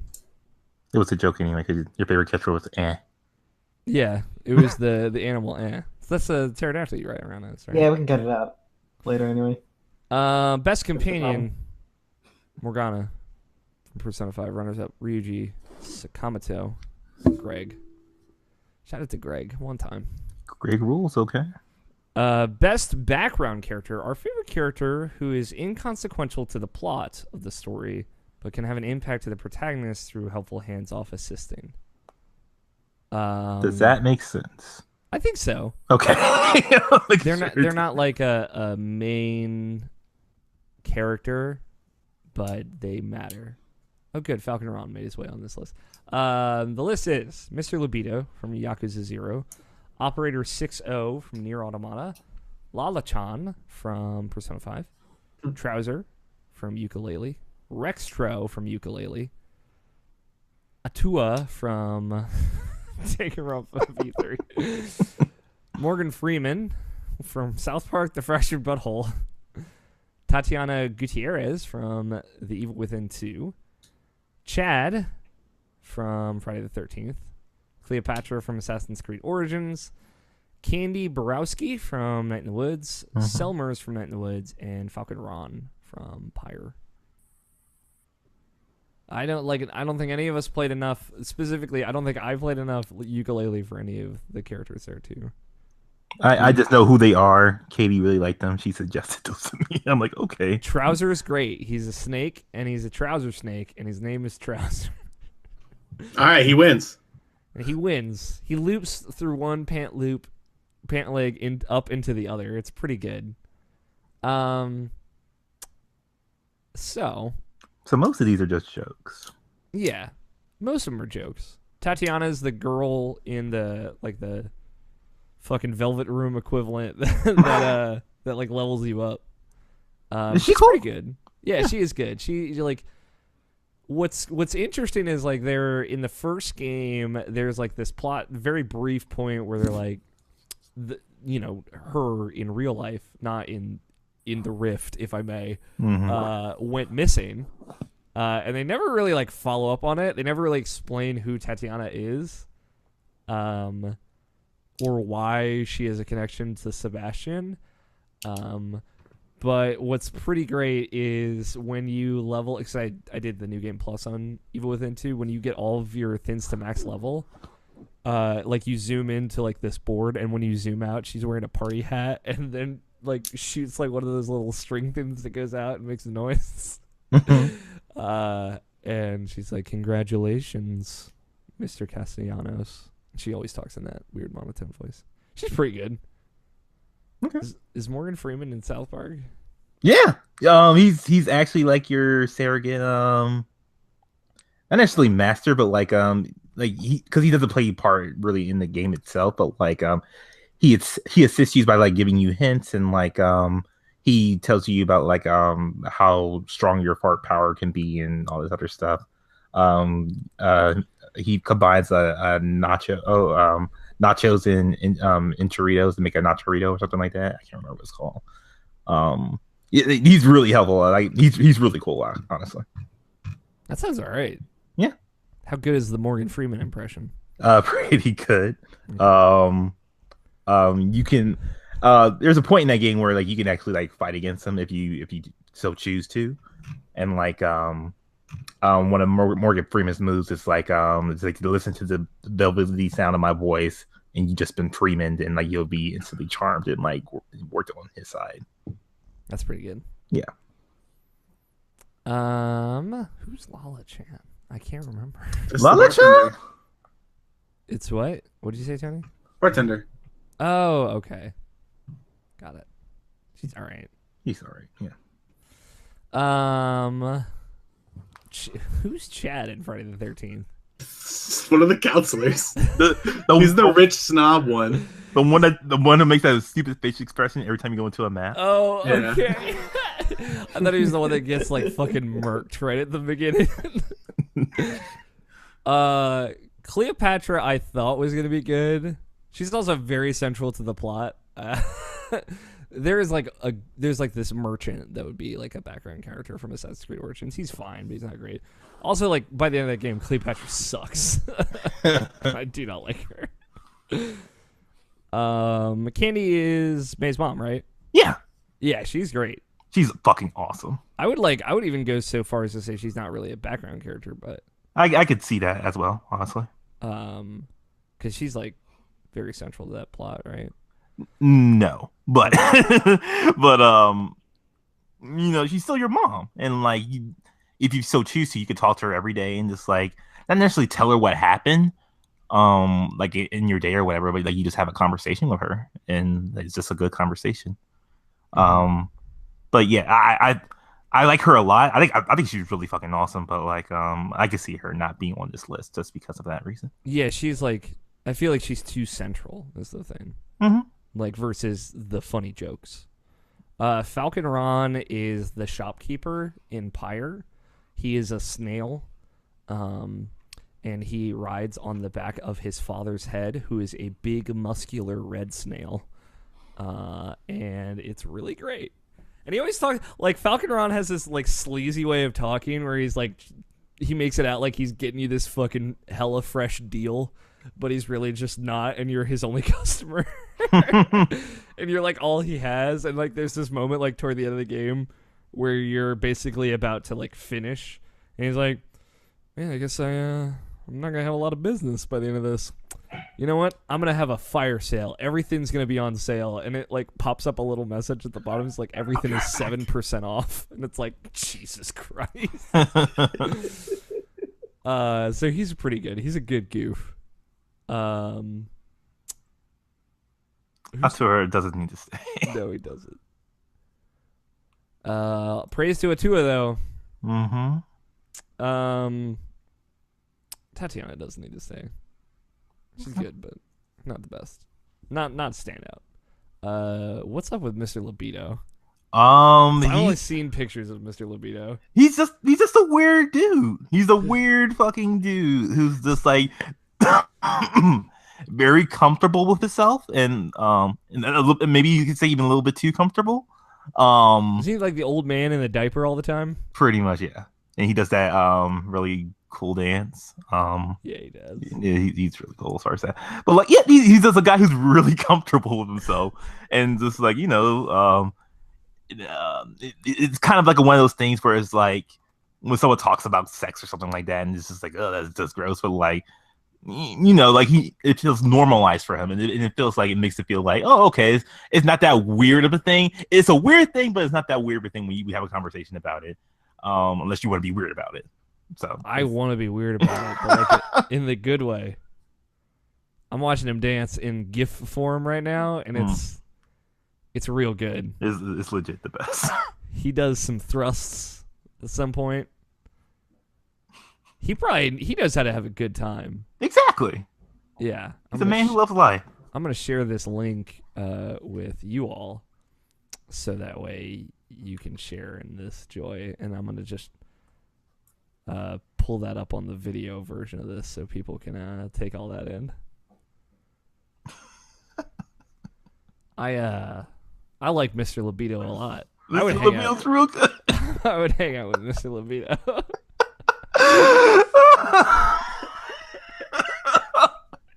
It just keeps going on forever too, is the best part. Mm-hmm. Oh man. We could cut Operator 6-0, but I really liked her personality, especially like at the beginning of the year where it's like all during stoic and like 2B isn't really opened up that much yet. Mm-hmm. And it's like you get to see that you have this you just have this character who talks to her, and she's like, oh, like like I'm having this situation with my girlfriend and stuff like that, and she's just like a real cool, bubbly personality that I just really enjoyed in that game. But it was tough for me because like, so that's 2B's operator, and she's great, and then like 9S's operator fucking sucks. yeah, But like, when like, you know, I have to deal with 9S in that game. I'm like, I kind of get it though. Like, I empathize here, but yeah, not the strongest standout. I like that Chad is still on this list. I like Chad. Chad is really good.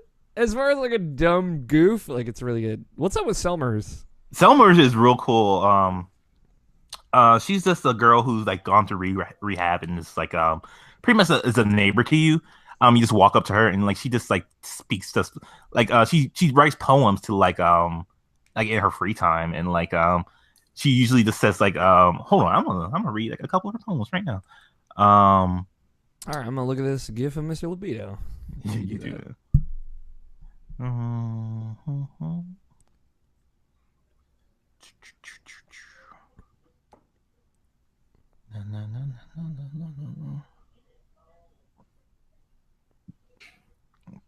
All right.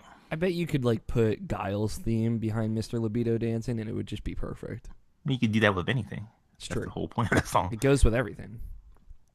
But like first her poems sound just like are pretty simple. It's just like my heart is a dankest, but when I see you, I feel a thankness. When I feel a bluest, all I need is you-ness. And it's like it's real simple stuff like that, but then like eventually, because you keep talking to her, you see her improving her poetry, and then like randomly like when you're at the library, like she was just like she was like in a poem session with like other people who are doing like their own poems or whatever, and like she like you expect her to she'll do like one of her, not silly, but like she does one of her poems, and like it just becomes like the most like realest shit ever about like about like society and like how the town is, and like there's some real like like woke ass shit that she talks about, and it's just like, whoa, where did this come from? And it's like and you're like, Selma, they're fucking awesome. And it's like, yeah. It was just a really cool moment in that game that I really enjoyed. Yeah, that's good. I like that. Also, shout out to Lori. I'm just pointing that out there. I'm not gonna put her in, but I'm just saying. How about this? Mm-hmm. Selmers, Morgan Freeman, and Mr. Libido. I'm down for that. No fight for Falcon Ron? I like Falcon Ron. He it's just like I wish there were more goofs like he had at the end. Sometimes he'll like ask you to do stuff, but it's nothing like he doesn't have as many moments as it sounds like the other characters do. I guess like I don't know about Mr. Libido, but he's pretty much like a Batman, just appears anywhere he wants to, and just randomly talks to you. That sounds great. But like yeah, like Falcon Ron, you see a whole bunch, and he just usually says some dumb shit, and then you move on with your life and you buy whatever you need. He does have this funny way of talking because that game's all in like a fake language. He's like, he's like very drony. He sounds as skeevy as you would imagine Falcon Ron to sound, which is good.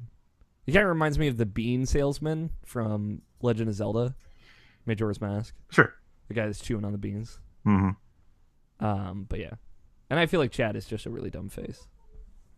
He doesn't have a dance. It is a pretty dumb face. If Chad had a can dance, you share a picture of Chad? Yeah, let's see. For the video viewers. Friday the 13th, not 14th. Oh God, Friday the 14th. That'd be a good video game, right? But hold on. Isn't he a playable character? He is a playable character. Doesn't that kind of just make him a protagonist? Oh, these are pretty. Not good. exactly, but you know what I mean. Is he playable? Somebody edited. Yeah, he's 100% playable. Doesn't that just kind of disqualify him here? Somebody, if you look at my screen right now, somebody edited Drew Scanlon's blinking face onto Chad's body, and it's actually kind of the greatest thing in the world. Let's see. Is this it? Yeah, that's pretty much it. You can't really see it, but that's fine. There it is. There we go. That's a That's a Chad face right there. Yeah, he is one of the characters that you play as, though. Okay, well, I didn't know that. I thought it was just like literally just the goof, and that's it. If only that was the word. I'm pretty sure that disqualifies him. Okay, yeah, Yeah. sure. And I'll let fucking around go. All right. I'm really attached to Mr. Libido. I'm not gonna lie to you guys right now. Although, like, I know Summers has like the poignancy to it, but like, I like Morgan Freeman. I like Morgan Freeman as well. I was going to put my hand on for him. I'm just gonna play this GIF for you all. I just want you all to take a look at what I am seeing, and I just want to know what you're feeling. I'm really feeling it. I'm feeling that doesn't hold a candle to the Enchirito. Yeah. Okay. Fair enough. Although Tony, I feel like he could have gone the extra mile, but didn't with his underwear choice. yeah, it's true. Man, All right. it was the 80s, dude. Come on. Yeah, it was the 80s. It was either sumo diaper or like Huggies. Like, I would have preferred the Huggies. leave Mr. Libido alone. Best background character, Morgan Freeman from South Park: The Fractured But Whole, with runners-up being Selmers from Night in the Woods and Mr. Libido from Yakuza 0. George Cruz is going to be very angry about that. But just, George, if you're listening, I love you, and I hope that counts for something. Favorite waifu / husbando. Our favorite character we wish we could date or have a crush on. Get your brass knuckles out, boys. It's about to turn into a fight. This is better than Game of the Year. This is game of the year. This is the real matter. Okay, Prince Sidon from Legend of Zelda: Breath of the Wild. Mifa from Legend of Zelda: Breath of the Wild. Paya from Legend of Zelda: Breath of the Wild. Yusuke Kitagawa from Persona 5. Makoto Nijima from Persona 5. Futaba Sakura from Persona 5. Twintel from ARMS. Do you have a crush on her, Nabashin? Jeez. Yes. All right. No, that was a really great answer. I get it, dude. I totally get it. Marina from Splatoon 2. I have a crush on her. I'm not going to fucking lie to all of you. Cade 6 from Destiny 2. I'd fuck him. Hell yeah. We had a conversation about this on the podcast. And he'd be like spitting japes the whole time, you know? You wanna see what I could do with my 6-shooter? And you're like, oh, Cade. Mayor golden gun. Mayor Pauline from Super Mario Odyssey. Goombet from Super Mario Odyssey. Peach from Super Mario Odyssey. Sayori from Doki Doki Literature Club. Natsuki from Doki Doki Literature Club. Yuri from Doki Doki Literature Club. And Monica from Doki Doki Literature Club. Angus from Night in the Woods. Anya from Wolfenstein 2, The New Colossus. Mew Iruma from Danganronpa V3. And Yuki Ono from Neo. Is that the fucking ice boss? Yeah.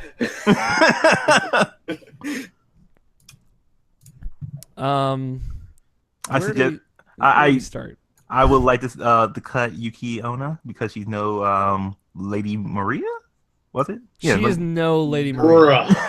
Bruh. That's true though. She has ice swords instead of flame swords. Yeah, she's like the opposite. Yeah, and you know how Tony's fucking like he's a masochist. He likes it like that, you know. Oh boy, we can cut Goombet. How about that? We can Easy. cut all the Mario characters out of that. Okay. Yeah, that's good. I actually did like Peach in this game. Like, obviously, like the whole trope of her getting kidnapped is whatever, but like, I like that she actually came into her own by the end of that game. Yeah, personally, I like how she's like, man, fuck you guys. Yeah. Tony has attached an image to our Google Doc. Yep. It's of his Ice Queen. She is my queen. And Scott deleted it. Ah! Yas, Queen. Favorite person you would say yas to? All right. Twin Tail go. That was a funny. Are you sure? Yeah, I feel like we had like a revelatory moment for you here, Nabashin. But like she's like the best part of ours, but like not in the way it should be. It's Yeah. like, you know. Should be that, that game plays well, but instead it's that cool girl who fights with her hair. Mm-hmm. She's great though. You can go, obviously. Okay, yeah. She's a good bit though. Mm-hmm. I feel like we should cut Sidon. Fucking, why are you coming after my boy right out the gate, man? But like Mifa and Paya are so much better. Dude, Mifa is the actual canon waifu. Listen, I want to say no, she dead. she died. She is dead. I want to say that my sweet boy, my sweet prince. I feel like the only one out of those three that is worthy of staying is Paya. Oh yeah, she's great. Not only is she not dead, she's got that secret crush, you know? Oh yeah, she does. She writes in her diary, and you read about it, and you read about how her heart beats faster whenever you visit. Oh yeah, dude. Doki, Rude. doki. You're not supposed to read that. I read it, Scott. I read it multiple times. Wait, real quick before I'm gonna touch my screen here. Good night, my sweet prince. Jesus. Prince Sedona has been cut for audio listeners. There was a very dramatic deletion in the Google Doc. There was a lot. Can we cut Yuri? Can we cut all of them? Can we cut everybody? I'm going to ask you, Tony, do you genuinely feel strong enough about Monica Yes. that you would take her over, say, a Persona character? Yeah. All right, then we'll cut everyone. We're going to cut Makoto then. Yeah. No. I think Persona Oh, character. okay. Then your Persona character. No. Okay. Doesn't necessarily mean that they're both don't No, deserve to be I on the just list. I wanted to know, where we were at with it. We can probably let go of Yusuke, Yeah. but I love him. He's got a cute brush, though. He does. I'd I paint love with Yusuke. You saw the end. You saw all the things. Yeah, I've seen all of it. Yusuke's great. Anya could go, and Angus. Anya's a really great partner for you in that game. And the same with Angus. So, he's not your partner, obviously, but like, he's just a really great boyfriend. Because like the deal with someone like Greg, yeah. There's a dog going fucking crazy. Yeah, I was about to say they were really upset that we cut So Prince Sedona. Like, I'm just saying.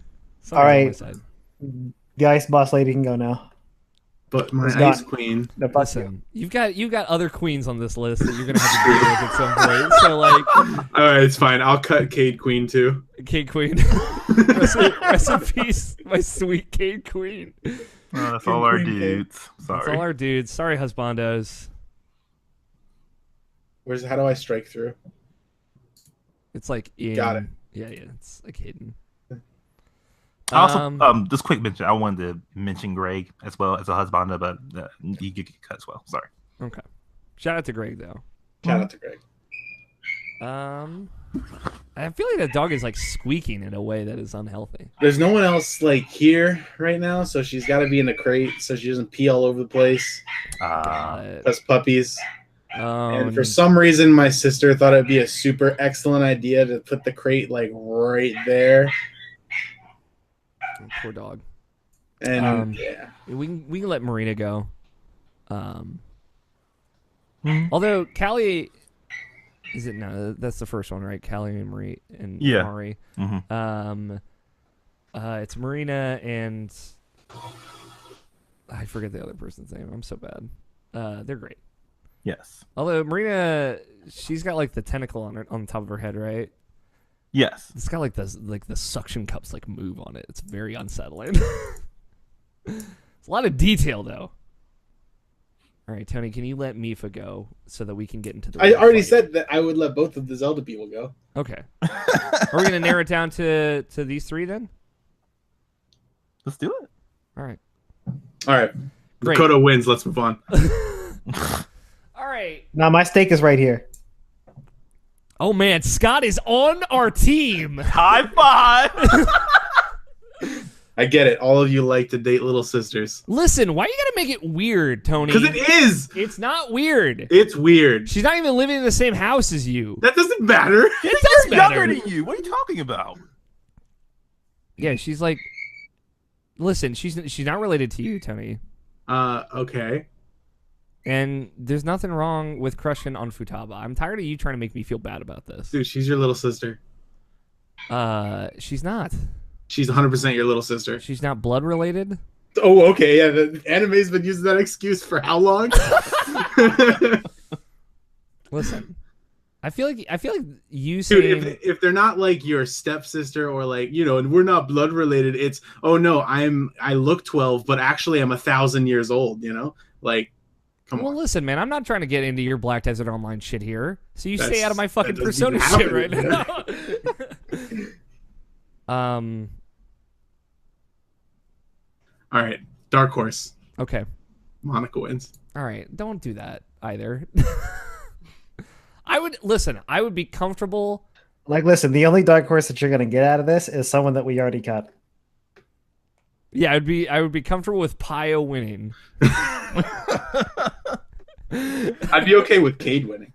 Yeah, everyone would be okay with Cade winning. We need to Bring represent back the Prince husband. Aidan. Bring back my sweet prince. No, dude, his teeth are too sharp. It would hurt. Dude, yeah, it would. Yeah, I actually don't like that guy. Dude, I love him, Scott. He's great. He's a great, like, friend. He's a good meme. I want him to be more than a friend. No, I actually just don't like that guy. You don't want to hang out with Sidone? No, Sidone? no. Really? What if you got to ride on his back and shoot a giant elephant with arrows made of lightning? I would dislike that. Whatever, Scott just doesn't like fun date ideas. I get it. That was my first date with my sweet prince. The sad part is, like, for his entire life, like, before that, he knew, like, he's you and Mifa, so he was like, fuck, man, I'm screwed. I'm gonna die alone. You were dashing his hopes the entire time. Yeah, but then I took his hand in my hand. I looked him in his eyes and I said, "Fuck Mifa." Oh my god.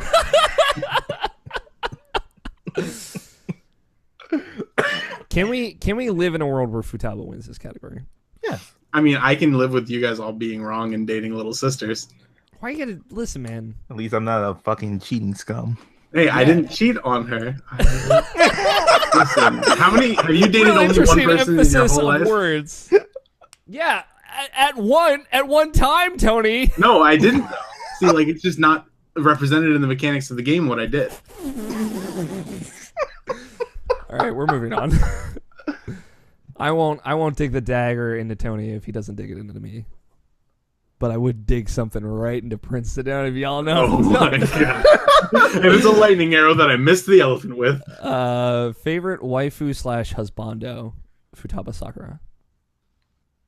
With runners up being Monica and Makoto Nijima. That's a good list. I agree.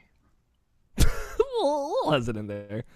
All right. I'm sorry, Scott. This is not your category, but we'll try and power through this one. Yo, out of respect, we bowled this one and move on. Let me read these first. Favorite Persona 5 non-member confidant. So non-permanent party member from Persona 5. A lot of good standouts too. We talked about it on the spoiler cast. A lot of good characters just across that game. Teranosuke Yoshida. Sadayo Kawakami. I've never seen some of these first names. Chihaya Mifune. Tai Takamaki. No. No. Takami. Here you go. Sorry. Shinya Oda. Hifumi Togo. Yuki Mishima. Caroline and Justine, I guess, technically. Yes. Goro Akechi. Munihisa Iwai? Mm-hmm. Just Iwai. Ichiko Oya. Sai Nijima. And Sojiro Sakura. Hey, how about we cut Akechi? 100%. Yeah, he wasn't great. I mean, like, I would say, like, I like Akechi for the role that he plays in it, but fuck that guy. Mm-hmm. In, like, a good way, you know? Like, I love to hate Akechi. For sure. Boy, there's a lot of good standouts. Sojiro. Sojiro's a fucking lock, dude. Yeah, Yeah, Sojiro is one of my favorite. Yeah, he's very good. I do really like Hifumi. Like I don't. Yeah, I thought her. Well, aside from the whole other thing, right? Where I thought that her social link and everything was really good. Yeah, like and learning a bit more about her and like how she feels about Shogi and everything is really cool. And her fucking asshole mom. Yes. Yes. And I think Chihaya is the kind of big standout for me. I love Yoshida, but like Chihaya actually I really got into her story. I really like her. I really liked Kawakami's social. I was link. gonna say the same thing as well. I think that it was really well done, and some people are super into the teacher thing, so that's got that going for it. It does have a thing where you can make sweet love to your teacher. Totally bone your teacher. But that's not weird. But whatever. No, that's less weird because she's not a child. All right, don't say words like child.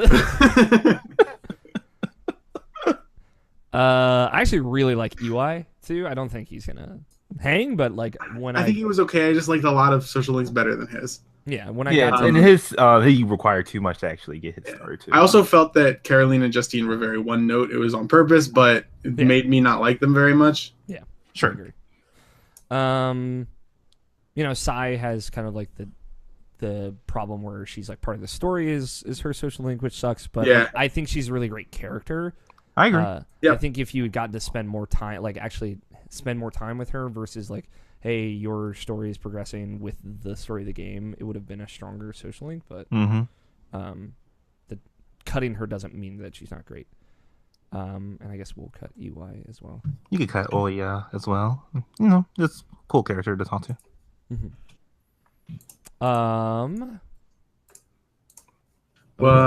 Who's Oda? Is that the kid? Oda's kid, yes. Yeah, okay. He's really good. I wish I had seen the second half of his story.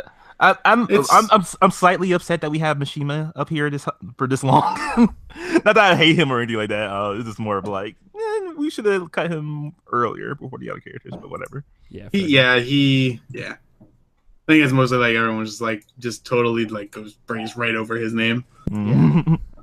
I like what he serves in that game. Yeah, same. Sure. Yes. And he's All right, this one's the hill I'm dying on. Tai Takami. Which one's Tai? The nurse. Emmy. Oh. The doctor. I don't know why I said nurse. I'm sorry. Yeah. Yeah, it's an E here, which would make it now you recognize her name. Yes. Yes. Yes. Tai is actually really great. That is a really good story too. Yeah. And Scott's into doctors. He likes it when women inflict pain on him. I like it when my bones don't stay broken. It's true. She does help with broken bones. I guess Shinya is probably gonna go as well. All right. I think the bottom three are it for me. I could live with that. I would really like Kawakami to be on that list as well. I mean, Sojiro's obviously my top, but like I also really like Kawakami. Yeah, I really like Chihaya. I know like I'm probably not gonna get a lot of support for that. I think she's good too. The thing is, I liked all like every single one of these confidants. Yes. Agreed. I think that of the 5 that are left, Yoshida is the weakest link for me. I really enjoyed his story, but his is more of just the nature of his story is more of like you are learning from him, so you don't necessarily bond with him as much. That's fair. I like how what he sees in you is really great. Yeah, and I think that how he comes to support you guys, which for all of the social links in Persona 5, it ends with them kind of figuring out that you are who you are. Yeah. And showing their support for that, and I think that his particular set of dialogue for that is really good. Yes, I agree. I was thinking about that too. I personally would let Takemi go before Hifumi or Kawakami. I don't know where you guys are at. I don't know. I like all 4 of these. So yeah, me too. So, I just like if Nabashin feels really attached to Kawakami, I think that's fair. Yeah. Let's do it.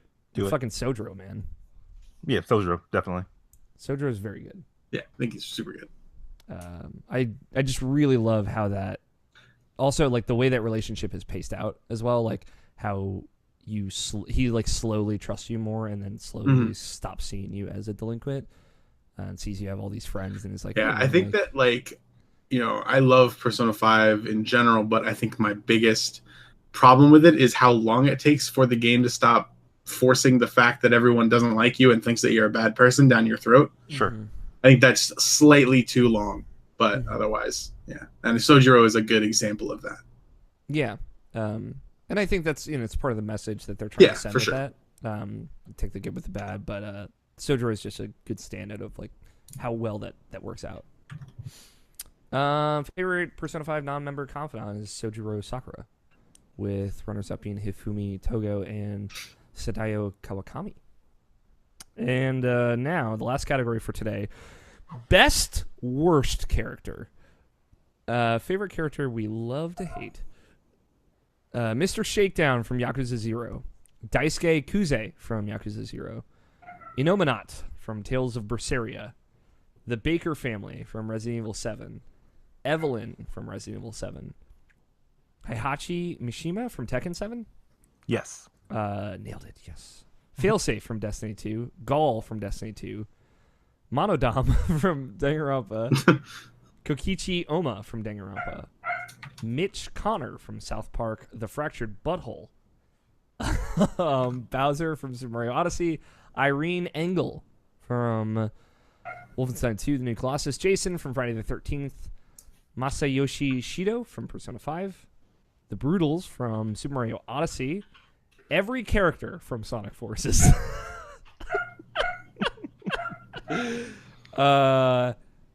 Mr. King Dice from Cuphead. Monica from Doki Doki Literature Club. Goro Akechi from Persona 5. And Wonder Woman from Injustice 2. It's a good ad. That is a good ad. Scott. You can also sort of Superman as well, in a way. You could, but like we didn't have him on there anyway, and Wonder Woman's the stronger pick from that game. I agree. Y'all want to know what's up with Inominat? Let me tell you about. Let me get some things off my chest right now. Spoilers for Tales of Berseria. I don't know if you want to hear this. I actually don't want to hear it. Can we just cut it? I don't know. Just let me get it out, Scott.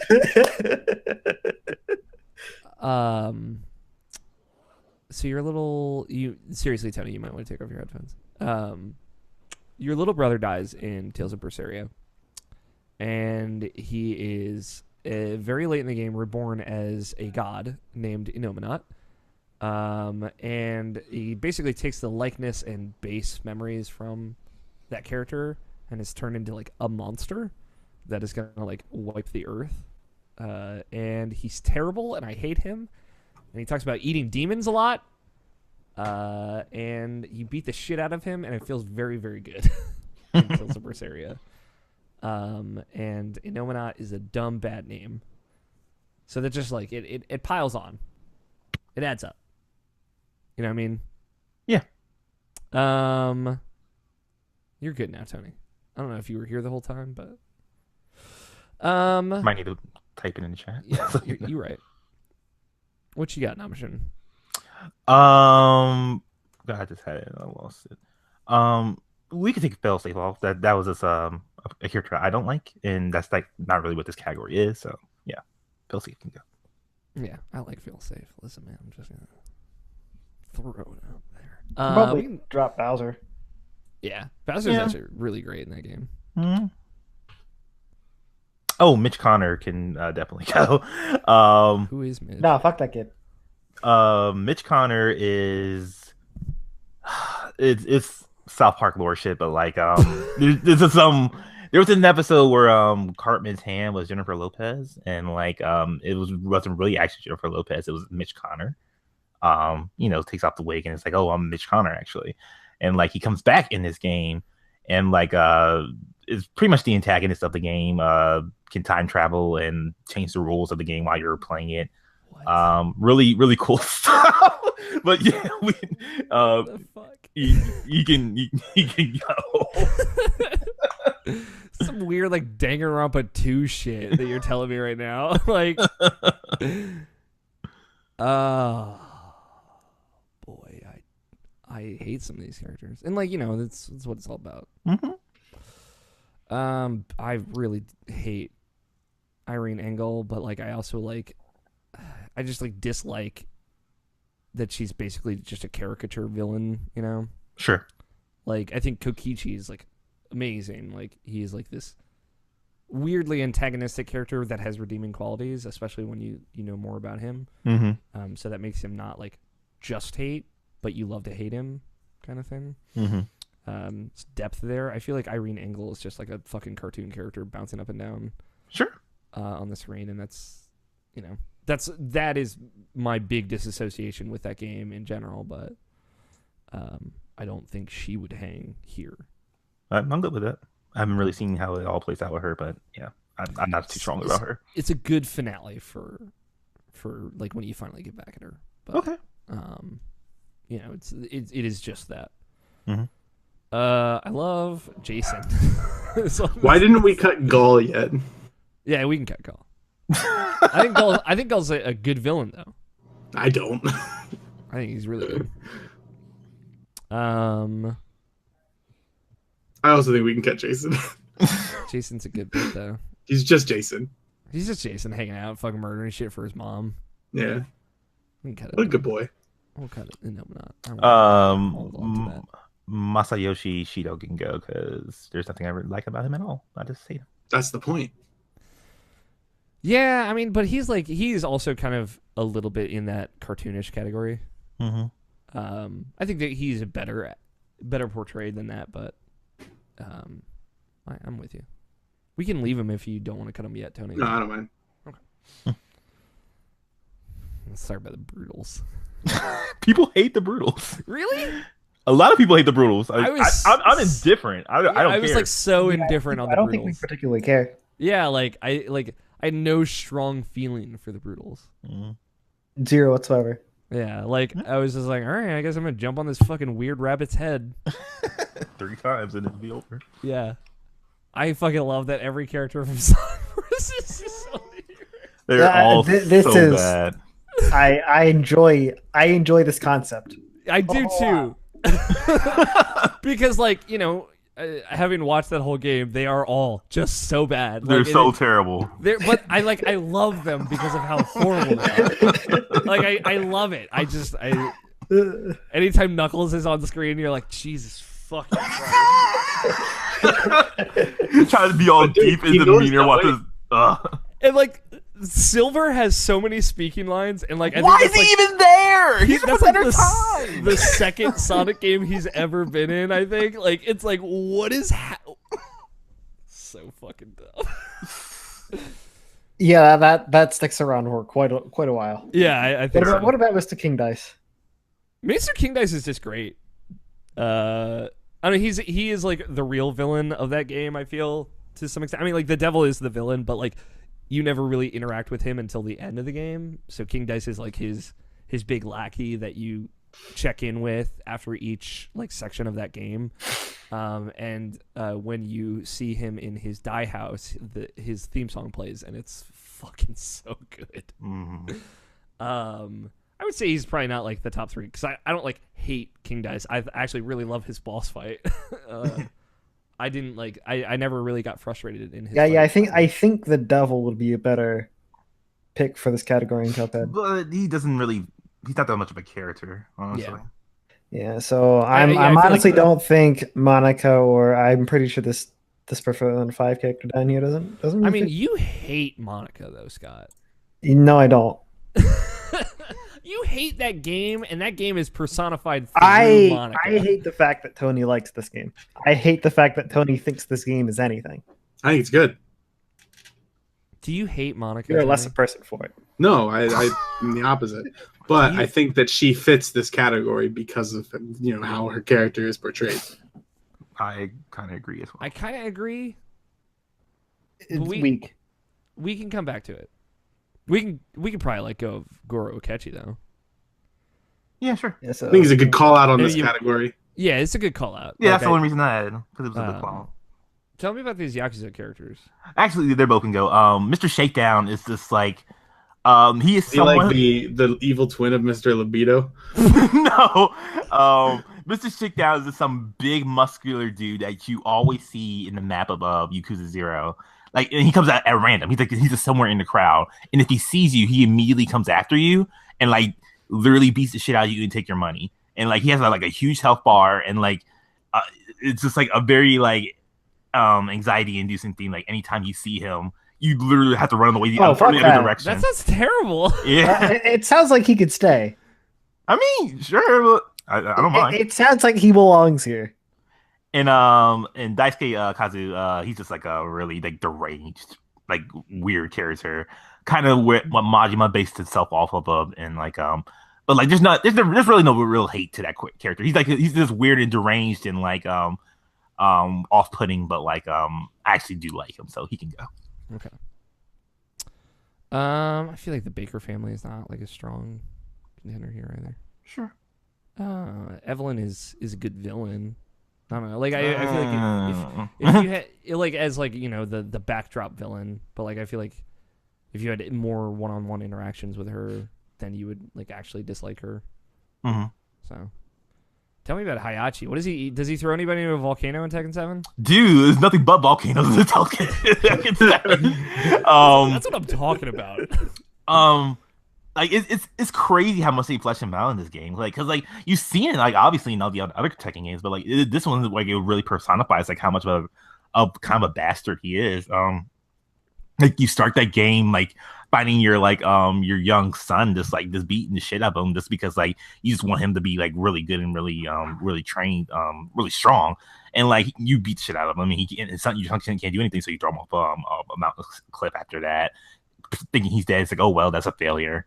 And like it's so everything is so wrapped around, but like everything that he did, like the Mishima family is just like all about just literally just portrayal, and like it's really and like they say that, but like it's pretty much just Haichi who really does everything because he kills his father. He tries to kill Kazuyu, his son that he threw off the cliff, but like he comes back and obviously they keep fighting every once in a while, and he's constantly trying to kill Jin too as well, who is Kazuyu's son, Jin Kazama, and like and it's just like there's so much shit, and like everything that's the problem of Tekken, quote unquote problem, like all the issues in Tekken are all surrounded by this one man, and like he really just started everything as far as like turning that world into turmoil. It's really fascinating. That's pretty good. Mm-hmm. Like I always, because my only frame of reference, having literally never touched a Tekken game, is Heihachi in Soul Calibur 2. So I thought he was like the protagonist of that game up until like a couple of years ago, where I found out he's like the bad guy. Yeah. So there you go. Don't forget PlayStation All Stars Battle Royale. Oh, true. I have played another video game with Heihachi in it. I never even played the PS2 version of Soul Calibur 2. So. I feel like Monodam can go. Yeah. But I love Monodam in like a hatred kind of way. He's good. All right. We're down to Heihachi, Kokichi, Mr. Shakedown, every character in Sonic Forces, Monica and Wonder Woman. Every character. While I feel like that's funny, I also feel like you should pick one. What's the worst of every character? Silver. Probably. Silver. Yeah, true. It can't be Knuckles because he shows you the way. He shows you the way. Yeah. He's Nindo. No, I kind of like that it's just every character because they're all basically the same. Is the yeah. thing. They're all just stand-ins for other dialogue voices. So if it wasn't that, so it was just one character that was that way, would that qualify? Would that character be on this list, or is it that it's every character? I think both. If it was just one character, like it would be great because it's so bad. But like, lucky for us, it's just a gift that keeps on giving. Man, I have such an affection for Sonic Forces, having never touched the game. And So it's so like, weird. here's the thing about it: it's fuck every character in that game. Yeah, Yeah. except for OG Sonic, who never talks, and your Persona, Who doesn't talk? who never talks as well. You make grunt noises. Here's a proposition. Here's a 3. I'm gonna throw it at you guys. You just tell me how you feel. Every character, Monica, and Kokichi. I know Nabushin will be fine with that, but I take Wonder Woman over Monica every day. I would really like Hahachi on that list. where you at, Tony? I'm sorry. Someone sent me like the most ridiculous GIF. Is it fucking this gif of my best friend, Mr. Libido, dancing? No, it's a GIF of this guy who's like, "Hey, I learned this trick in Vietnam," and he's like flipping a light switch, and he's like, "Watch this," and he unscrews the light bulb, has his friend sticking in his butt, sticks his finger in where the light bulb used to be, and flips the switch, and the light bulb turns on. I need you to focus up for me, Tony. Sorry, someone said that to me, and I was like, I need you. I I lost 5 seconds. Give me something. Give me. What do you feel? What's your 3? For me, you guys seem to feel very strongly about every character in Sonic Forces, and I think it's a really good bit. Yeah. And then Monica's on the list for me, and the third one could be anything from what's left. I don't know why Wonder Woman's on this list, but have you watched Wonder Woman the movie? No. When's the last time you've seen Wonder Woman in action? I watched the TV show, or like Netflix. Wasn't that like 1940s? No, dude, the Netflix Justice League. Or is that what you're talking about? Supergirl. What do you? Is Wonder Woman in Supergirl? No, I don't think so. Yeah, She's not, but that's the closest that I've gotten to Wonder Woman recently. Okay. Okay, so there is no good way to explain this to you quickly, but everything that happens in both Injustice 1 and 2 is Wonder Woman's fault. Okay. What happens in Injustice? Well, you see, Superman kills a Joker. Okay, great. And then he's like, I'm gonna fucking murk anybody that fucks up now. And then Wonder Woman's like, I like this. And then she like marries Superman because they're both powerful. And then they make Wonder Man? No. See, that's what happens in Injustice 1. Injustice 2, you figure out that the reason Joker went ahead and did this thing is also basically Wonder Woman's fault. And Wonder Woman egged Superman on to just keep going down the path, as well as just being a terrible person along the way. Damn.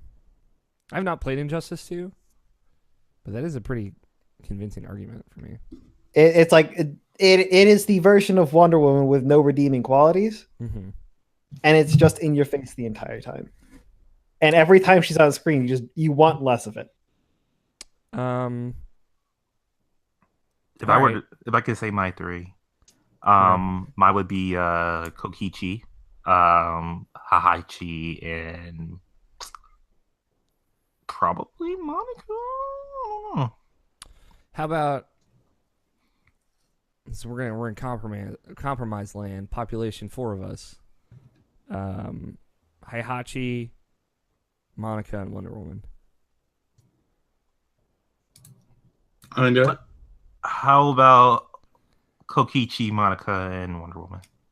Still into it. I'm into that. How about we go for Aichi, Kokichi, and then every character from Sonic Forces? Yeah, this is exactly what I expected Scott to say, and I disagree. I don't know. Like I. All right. So here's the thing. Okay, hit us with it. If we want Monica in this then Scott's got a bargain. we have to go ahead and retcon Monica out of favorite waifu husbando. Why? because fuck you. That's why. I mean, best Solid. You don't see the contradiction here. I don't. No. like You see, this is why I'm not going to try and reason with you here. well, like for me, This is the deal that you have to make. Well, no. Here's the thing. The reason why Monica is good for this category is not because of me. It's because of Scott, or it's because of Alex and Nabishin's impression of the character. I think that she fits in this category, but for me, she fits more in the other category. But I think that she is a good character that fits the idea behind best worst character because of the way that she is portrayed in the game. but like I feel stronger about other characters, like best worst characters. Just about everybody does. You're the only one who's kind of hanging on to Monica. I mean, Nabishin hanging on to it, but like if that's like your reasoning, Tony, like I would rather, like Kokichi is this category for me, but like I understand. Same. Him and Heihachi for me, honestly. Like that's like I'm always Mr. Compromise. I'm always willing to kind of let go on that. So like I mean, I don't mind. Like, Yeah, like this is my only requirement. I'm glad that you feel strongly about our Sonic Forces character. Like I just like I would feel stronger about other characters. Maybe not like every character from Sonic Forces. Like I get it, it's a bit, but I think it's a good one. And like I think the best worst category is also implies that we have like fun with these characters. To some extent. I still like Sonic. Exactly. That's so badly. To some extent, he says so miserably and broken. So like that's where I'm coming from. Yeah, I think Heihachi, Kokichi, and every character works. All right, Let's do it. If I'm hearing no contradictions, I'm doing it. Yep. I did it. How do we feel about every character from Sonic Forces? Not taking it and giving it Kokichi? Yes, I will love that. So like Kokichi, just because Tony and Scott don't have a point of reference for this. He's one of the characters in Danganronpa. He's also like his title is the Ultimate Supreme Leader. Yeah, he's great. He lies constantly is the thing, and like when you're going into these trials and you're trying to figure out who's doing what, like who's the killer and what's going to happen. So next. basically, when you start to play Secret Hitler, he's Jared. Yes, he's Jarrett. No, I feel like he plays the game better than Jarrett, and Jarrett can take that shade right to the bank. But he's like misleading the trials, and like there are times when he's like very frank and honest, because he's like, well, if you're gonna ruin my fun, I'm gonna ruin yours, and I'm just gonna tell you who it is. And he's right, and it's just like he's like this great kind of back and forth where he's trying to help and he's trying to kind of mislead the characters.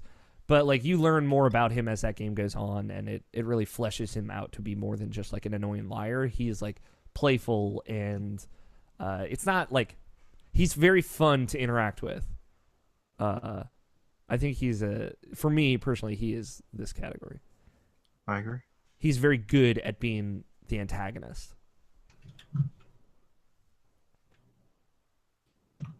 Is that cool? Are we feeling it? It's not warm. Is it cold? Oh, I get it. It's cool. Got it. How do you feel about that, Scott? All right. I like just evoking placid indifference. That's my goal on these. Best worst character, Heihachi Mishima, or Kokichi Oma, with runners-up being Heihachi Mishima and every character from Sonic Force.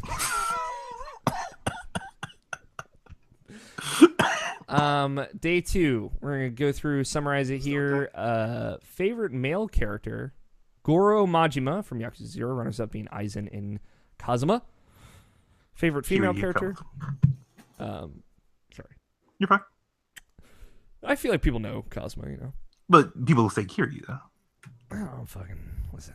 Kazuma's the clan, and Kiryu's his actual name. Kiryu. whatever you want. Favorite female character of 2017, May Borowski from Night in the Woods with A2 in Aloy running up. Favorite avatar, Link from Breath of the Wild with runners-up being the reader and the protagonist from Persona 5. Best companion, Morgana from Persona 5, runners-up being Ryuji and Greg.